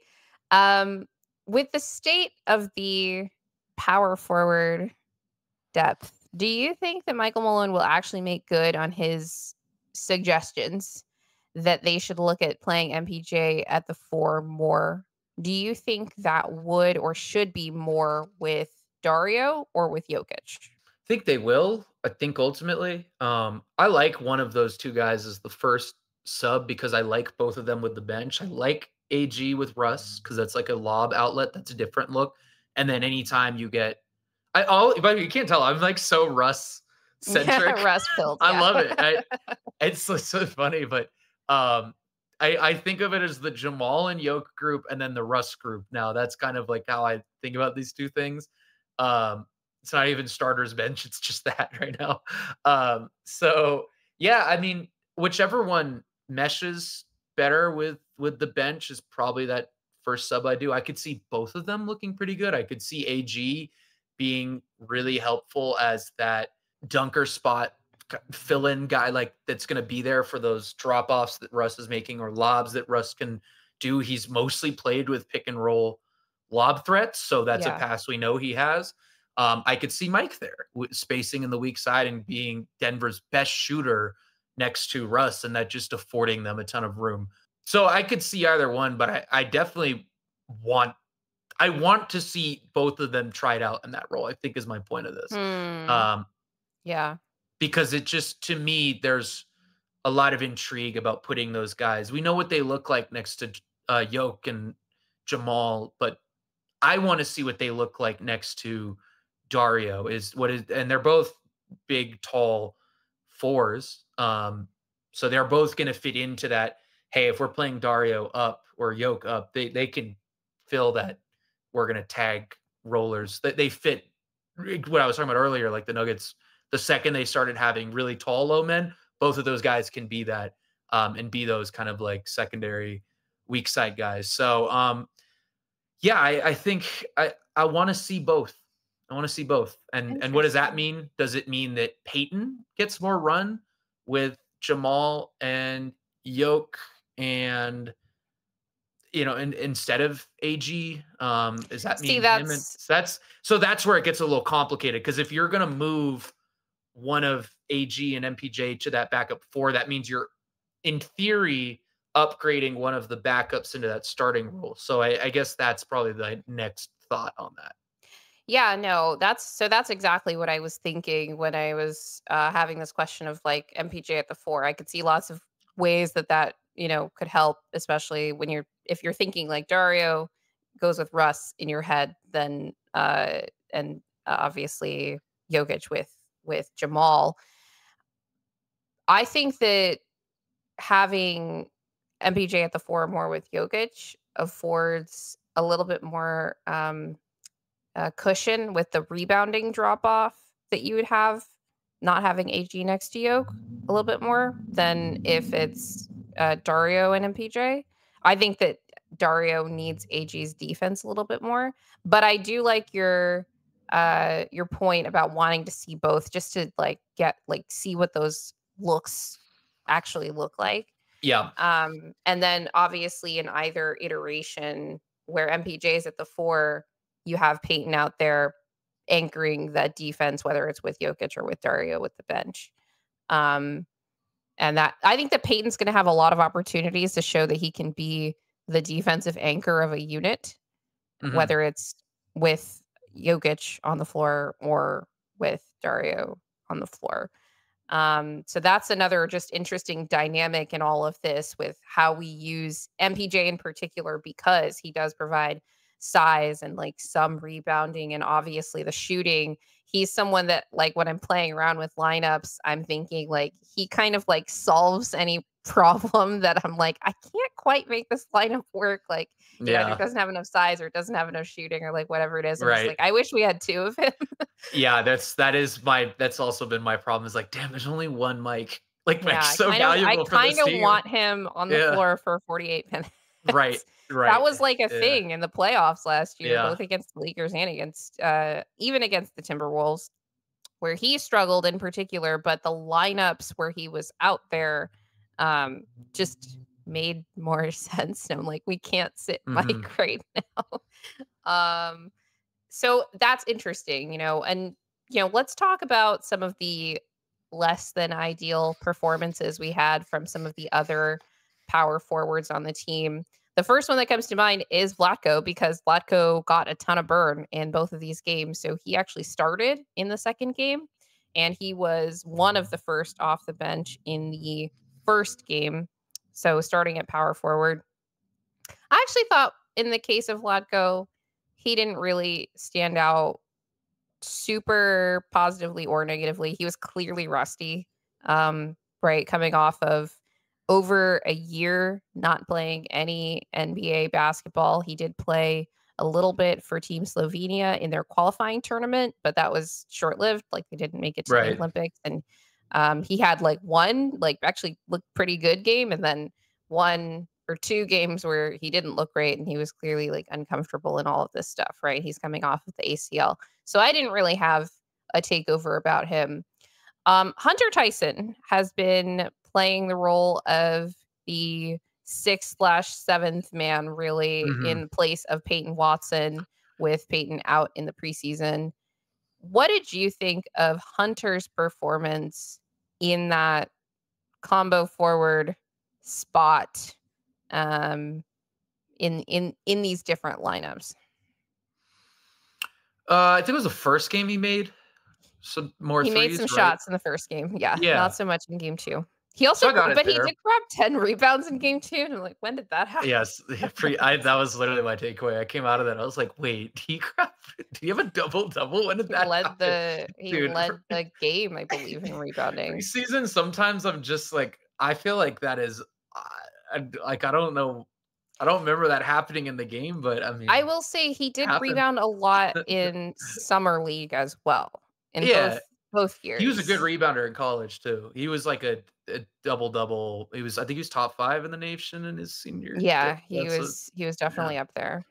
So that's a good skill to have. Rebounding is going to be really important for the Nuggets. So if you can keep that up, that's a skill probably I didn't think about enough with him. I think the thing for him is always just like, and for any forward in the NBA, is finding that position. He's put on a little bit of weight.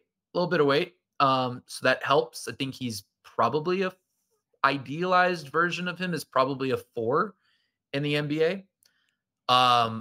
So I think adding weight will be, that's just a hard position to play. There are so many different 4s. Like, there are Julius Randle power bigs. There are, like, I'm not putting Hunter Tyson on Julius Randle. There's like PJ Washington, super toolsy athletic bigs. There's a lot of different 4s, but I would ultimately say I think that's where I'm curious to think what are your thoughts on what his position is defensively? Because offensively, I get it. Like, he's going to space. So one of the things that's really concerning to me about his defense is how he guards closeouts. I think he's pretty easily the worst closeout defender on the team. And that's not something that I've paid that much attention to until we were praising Christian Braun so much for how good he is at defending, like performing a closeout on defense and making it so that the guy can't blow by you. But this has been an issue with Hunter since summer league last year, which was his good summer league. And so I don't really want him guarding any perimeter player at all. And so that's why I agree with you that the idealized version is a 4. But I do think that even if he puts on weight, he's quite undersized at that position. There are guys that play an undersized 4 in the NBA. I'm thinking like is it KJ Martin on the Sixers sometimes, or Bruce Brown too. Right. I just don't know how much weight / strength. Like, I feel like it's going to have to go up a lot from where it is right now defensively.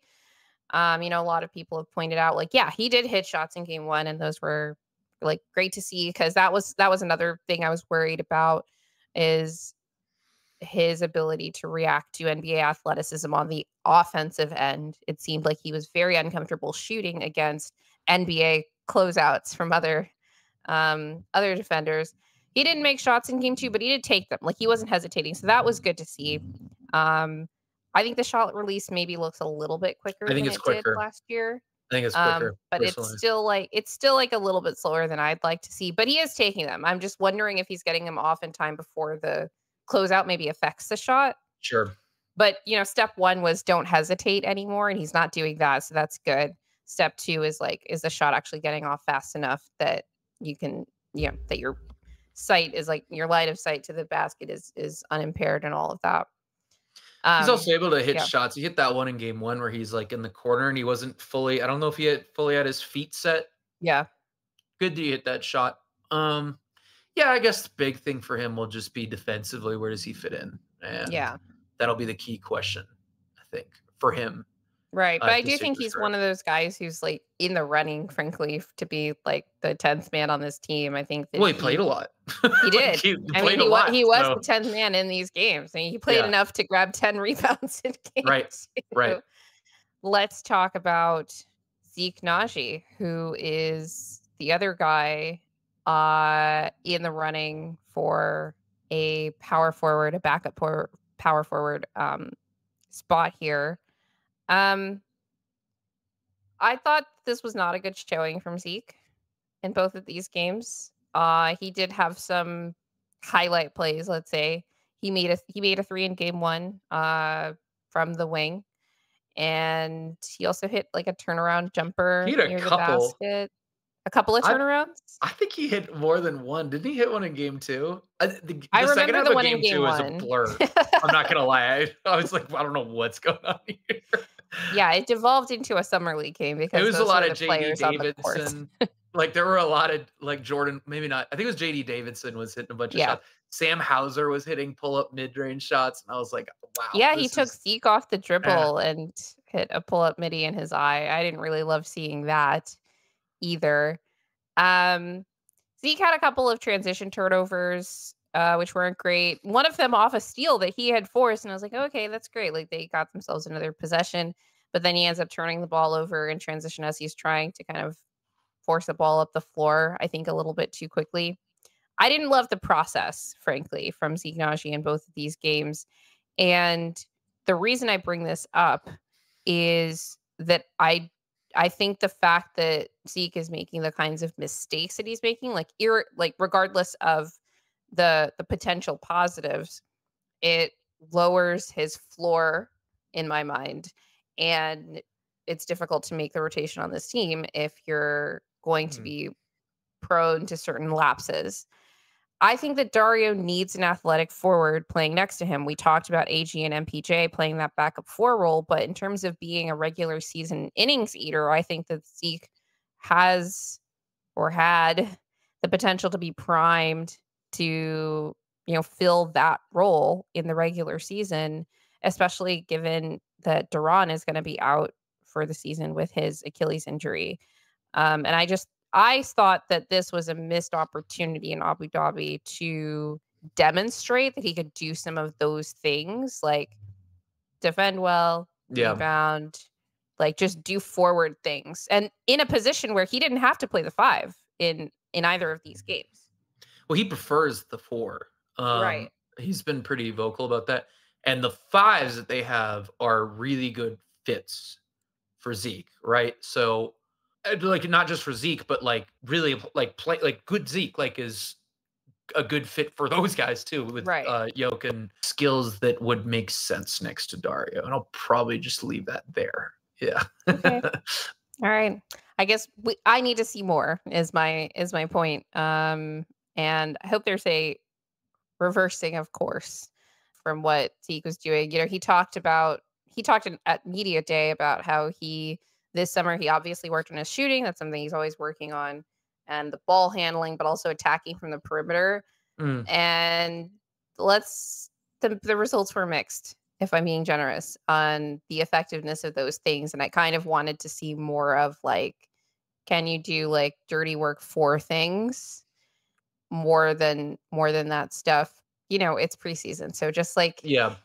gets to take his middies. I just think that some of these guys have different things that they need to show because they're not a lot of rotation, and the rotation needs very specific things. So I'm hoping that one of them demonstrates some of those skills, because as much as I want to see those lineups with, AG playing backup 4, basically, Yeah. next to Dario, and MPJ playing the 4 next to Jokić and Dario. We need regular season innings eaters. This was the narrative coming out of last Yeah. season, how the starters were burnt out, and staggering them is, one way, just like run away with games and maybe you get more rest at the end of games, but injuries happen, all of this stuff happens. And I just think that the power forward depth is still highly questionable, despite the fact that nearly a third of our roster is power forwards. We talked about this the last time you There's were a on lot the of power show, forwards. actually. Yeah. Wow. Almost half the Full roster is circle. between power forwards and centers, just all bigs. Like, we're just going to have so many now. Yeah. But I'm more worried about that position than I was going into preseason. Yeah, I mean, I think the backup power forward position as stands through 2 preseason games is probably the 10th man. And I guess the best way I could put it is that 10th man plays 10 to 12 minutes, and you want them to be not a mistake prone 12 minutes. And you want, like, hey, just do like 1-2 things really well. So whoever does that the best, I think, is going to be your 10th man. And if the answer is there isn't one, then maybe you go 9 man and you start doing some of the AG, MPJ at the 4 staggers that. But I think first, because Malone definitely likes to go a longer rotation, especially early in the year, and then he kind of hits that like February point. Part of the run last year post All-Star break, on top of just being very motivated, I think is part of it was they cut their rotation out a little bit. So that, I think, ultimately, whoever does that well, whether that's Hunter's 3-point shooting and his rebounding, or Zeke with his switchability and him hitting the offensive glass, that's a clear area for him. And there will be opportunities if they're shooting more threes with that backup unit. There's more opportunities to get long rebounds. If shots don't go in, which if you're shooting more threes, although they are statistically a better shot, I guess, in a way, you're shooting a lower percentage. So there's more rebounds, right? So point being, whoever does their 1 to 2 things the best is probably in line for that spot, but there will be ample opportunity, I would say. I did not feel like there was a clear cut, oh, this is the 10th man. That was not my feeling coming out of Abu Dhabi. Yeah, I agree. So actually, in that vein, and I mean this completely unironically, would you like to see more from PJ Hall, who is another player, the two-way player, PJ Hall, that could potentially fill that role? He was playing the 5 mostly when he was in summer league. Yeah, I think he's but he's an undersized 5. And we have Dario also. I guess that's right. fair. Like, we have a lot of tweeners at that forward spot. And can he offensive rebound? Can he defensive rebound? I saw him switch out onto the perimeter. He did that a fair amount, actually, in summer league also, to guard out in space. Obviously, it's against summer league competition. He did this a little bit in Abu Dhabi against like Celtics 4th string competition. I'm curious to see if he is someone else that gets a second or third look in preseason by the coaching staff, just because like we are literally kind of grasping to fill that 10th man power forward spot. Like, can you guys do like a couple of things and like not make mistakes and things like that? Yeah, that'd be interesting. I mean, you probably will see more of him. There will be inevitably like a preseason game where just none of the starters play. Where it's a summer league game. That will be the sicko Grace game where you're all in on the PJ Hall minutes. I'll be all in as well. I don't know. Mo Wagner plays the 4 sometimes for Orlando. That's all I'm saying. And that was my PJ Hall comp, or his ideal NBA comp. Yeah. He shot. I liked his shot in summer league a lot. Oh, that's right. He was doing some pick and pop. So that's, that's something.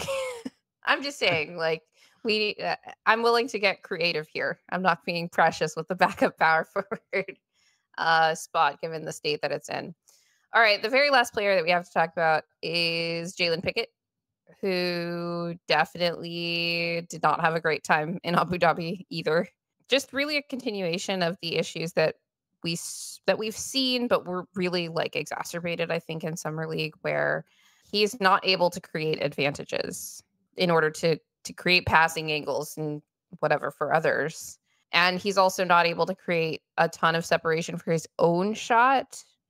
He did hit one catch and shoot three. I think actually the play that I was thinking of from Trey Alexander, where he is able to make this nice cross court pass, was Jalen Pickett cashed it from the corner. Left side. Yes. Right. No, right side. Right side. I'm not good with left and right. I'm not gonna lie. It's left from somebody's perspective. I can really mix it up. But the shots that he created for himself, they just like were not going down. A lot of them were short. So just again, a continuation of what we saw in summer league. What do you see as similar for really how we talked about with Trey Alexander? Like, what do you see his role being on this team, particularly like late in the season? Do you think that he could play backup minutes, or? I think it's pretty similar because the Russ, even though the backcourt is, I guess it's shallow, it's 4 really concrete options. Right. And assuming those guys stay healthy, it's probably like that sort of leaves him and Trey as like the third string guys, right? So about the same. I don't think his role is like dramatically different. Yeah, it really is going to come down. He'll have spot minutes. He'll play. I expect it to be pretty similar to last year, where, hey, maybe there's an injury and now you're coming in and we started Reggie and you're going to come in, you're going to play these backup minutes. We're going to see how you look on a November night. But it's going to be about the same thing this year. It's instead of him and Colin, it's him and Trey to me for that third string. So yeah. I don't know. And then by the end of the year, you'll know pretty well what the playoff rotation looks like. I don't think it's too different for him. Well, between the my concerns, Matt is not as concerned with the current ball handling depth on the team, but between that and the questionable state of the power forward rotation, I think the moral of the story is that they should extend AG right away. All right, let's move on to our fun segment here. So we are going to be snake drafting league pass teams. Oh. And the way that I was thinking about this is that you could pick your teams based on who you like love to watch. I'm definitely going to have some hate watches in here. Okay. Because the team, so these are going to be the teams that I watch the most, and it's not always like for my enjoyment. Okay. So for example, when the Nuggets are in the race for the 1 seed, I'm watching a ton of Thunder and Wolves games, just like hoping they drop one here or there. Although those teams are also fun to watch at times, and sometimes they play teams that I hate even more. And I'm actually rooting for them. Yeah. But yeah, so do you want to go first or second? I don't think it matters actually with the snake draft, but the number 1 overall pick is going to be. That's a heated one. Go first. Go first. You want me to go first? Go first. I'm a gracious guest. Okay, I'm gonna go with the Nuggets for my first team for sure. Can you do that? Yes. I let you go first. Oh my god. All right. I'll say the Thunder because I am massively intrigued by their season, how they play, but just like I want to know how the Hartenstein minutes kind of look. Yeah, what that does. Be a beast defensively.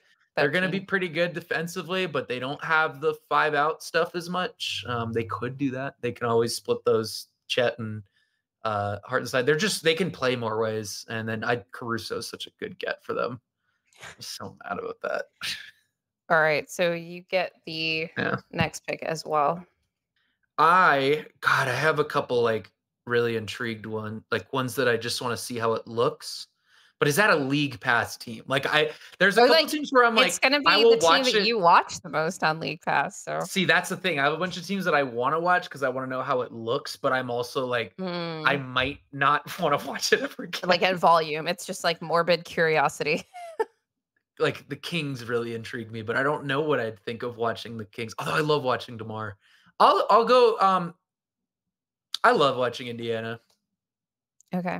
The Pacers, that's a good one, Yeah. especially because they were one of the best league pass teams last year, especially because of how well their opponents also did against them. Ooh, this is tough. So I actually like your idea with the Kings, Mm. Yeah, they're especially intriguing. because I have some morbid curiosity about DeMar's fit with them.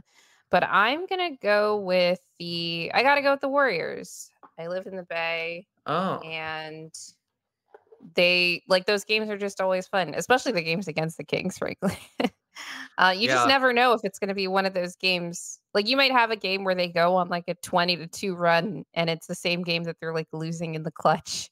Right. Unfortunately for them. Will is happy about that though.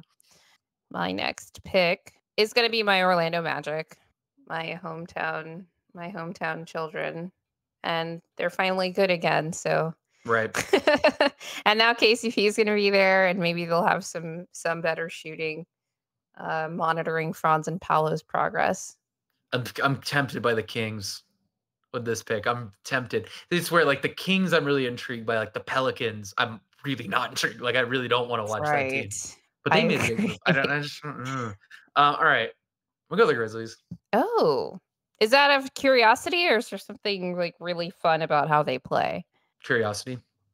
I Okay. want to see how Edie looks. I'm just I also think they're gonna be good. So I know I'm monitoring other teams that are gonna be at the top of the West. That's usually what I think I'll be looking at. And Jaw's really fun. Jaw's like super fun, and we just haven't seen him in a year. So Yeah. I love fun guards like that. I wouldn't pick them, but like the Hornets, because I really like watching LaMelo. Weird So one. you're not picking the Hornets though. I'm not picking them. I'm not Okay. picking them. I I really struggle with teams if they're like if it's like, all right, this is pretty below 500. That I don't know if I can put in there. I want to get like playoff teams in here. The Knicks. They're gonna be so interesting this year. I'm very Yeah, curious. And they're gonna be good and like Jalen Brunson is so tough, man. I love watching Brunson. I am fascinated by the Knicks.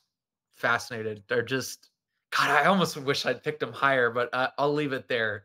I should have Okay. picked them higher. They might have been like my second pick. Now that I'm saying it out loud, that's all I right. We're gonna leave definitely it. would have picked them next if you hadn't taken them. Yeah. So I'm gonna go with this is just a fact of my level of disdain for the Phoenix Suns is that they are this high on my league pass list.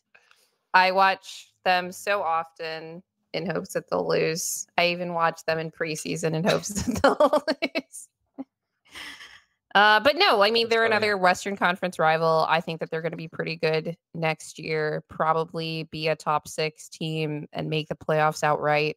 I'm curious about the fit with Tyus Jones and all that too. Mhm. Maybe Bradley Beal will be healthier this year, and we'll get to see them probably play more coherent basketball than they played last year, frankly, just by virtue of having, they finished the season and Matt Ishbia said they don't need another point guard because they don't want to take the ball out of Katie or Booker's hands. And then they signed 3 point guards this summer to add to the roster. Fascinating. So they didn't like being 25th in turnover rate either. Last one. Oh, I think You I have my already took the Thunder. Like I watch a lot of the Western Conference rivals just to see like sure. this is one I don't really love like how they play, but I have a feeling I'll be watching a lot of them this year. I think I have to go with the Mavs. Because That they're was gonna they're close. gonna Yep. they're gonna take the place of OKC, and that I'm like I just need to see how many games this team is winning and like find their weaknesses. They are a weird, weird team, and I don't know how it's gonna look. One of Kyrie, Luca, Clay is gonna be a POA guy, so I don't know how that's gonna Until work. they figure out that they can't They start Klay Thompson anymore. No, the second they figure out that Najee Marshall is a starter, Yeah. I think that's where the season flips. Yeah. So they'll be good though. So it's funny, like I've thought a lot about like teams that would suck to play in the playoffs, and Dallas is one of them because I just think they're going to get a lot of threes with Clay up. Kyrie teams never take a lot of threes, which is kind of odd, but he's a good shooter. They took a good number of threes though, like last year, because Luka teams get a lot of threes. So it's kind of like they do. There's some tension there. And yes, yeah. But they're a math team.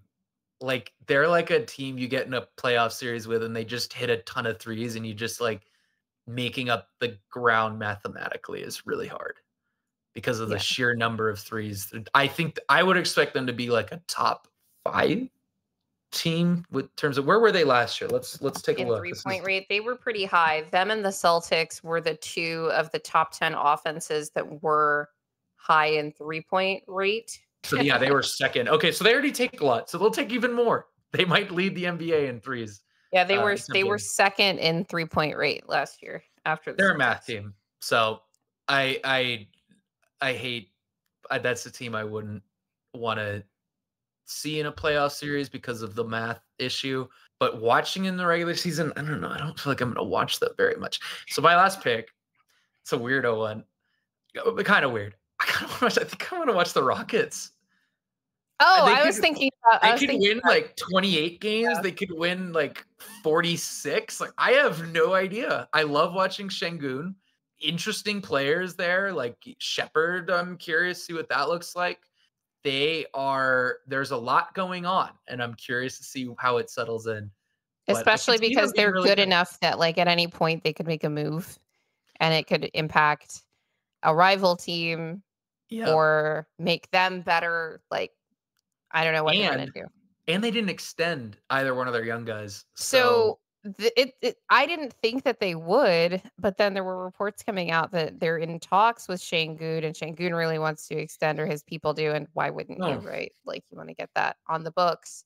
But I don't think that I didn't think that the Rockets had any intention of extending both of them because they want to be a big old cap space team next summer.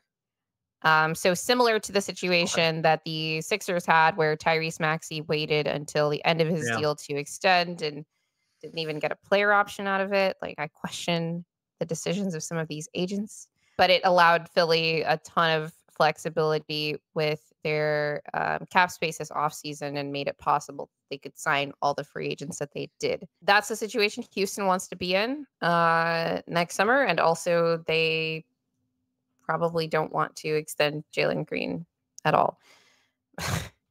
They want to keep their trade chips. So, but I do think that they're going to be an interesting team to watch. They were excellent at home last year. I keep pointing this out. They were a top 4 home team in the West, and I believe top 5-ish in the NBA, top 6 maybe in the NBA, and then abysmal on the road. So all the hallmarks of a good team that is very young. And maybe with another year of experience, another year with Ime, they're able to kind of close that gap a little bit and, give the other teams that are kind of in that play-in to playoffs outright range even a little bit of a run for their money. We saw at the end of the season that it was really neck and neck between them and the Warriors to even make the play-in. But then they obviously burn out at the end of the season, and Şengün goes down with the injury as well. So that definitely affected things. They got a lot of guys. Amen Thompson, Tari Eason, Cam Whitmore. Yeah. Like just guys that are there. There's just like so many guys that can play. But there are only so many minutes. So there are only so many minutes. They feel like a trade team too. Yeah. There's a consolidation trade or something that I think will happen at some point in the year for them. So we haven't seen a lot of consolidation trades this summer of hard. Like teams with I know that's what I was going to comment on is with the new CBA. I wonder what the timeline on those is going to be, like when teams and GM's offices are going to figure out how to do these things, because Indiana was a team that I think might be primed for a consolidation trade this summer, but probably next year because they're not really in any rush right now given Hallie's timeline. But if there's a way that they want to exactly, Siakam is definitely getting up there, and you want to maximize the time that he has with the team. as well. I'm curious to see if we're going to see any of those. Maybe that's how teams handle the trade deadline, but they got to figure out how to use their flexibility to get this stuff done. Anyway, thank you so much, Matt, for being on the show again and talking about the Abu Dhabi games. Would you like to shamelessly plug anything else for the people? Yeah, I already had one. Yeah, you can follow me on X, Twitter, whatever you want to call it. Matt Brooks NBA. It's below here. There. Okay, there we go. So yeah, that's where you can see me tweeting out clips, everything of the sort during games. And then go to nuggets.com for anything I've written. And then, yeah, we've been doing a little bit of video stuff. So subscribe to Nuggets YouTube. That's where I talked about those breakdowns that I've been doing a little bit for them. Those are over on their YouTube. And then I'll even do some TikTok breakdowns. If you're like, I don't have an attention span for 8 minutes, but that sounds kind of cool. I also do 1 minute ones for Nuggets TikTok. So that's oh, wow. I need to follow Nuggets TikTok. Yeah. Yeah. I haven't done one in a while. We'll get back to it though. I think once we get into the get some more games real games. Yeah. Well, thanks again. And to the audience, please, if you are not subscribed, please hit the subscribe button. We're really trying to grow the channel. Please remember to hit the like button. Also, hit the notification bell. Leave us a review. We're on Spotify, Apple Music, Amazon Music, preferably a 5-star review. We're also on Instagram and TikTok. Will has been making a few more shorts over this last off season, trying to, diversify the content streams a little bit. And definitely subscribe to our clip channel at What's in a Game NBA Clips. Our Instagram and TikToks are at What's in a Game NBA. And always remember that winning is fun and losing sucks.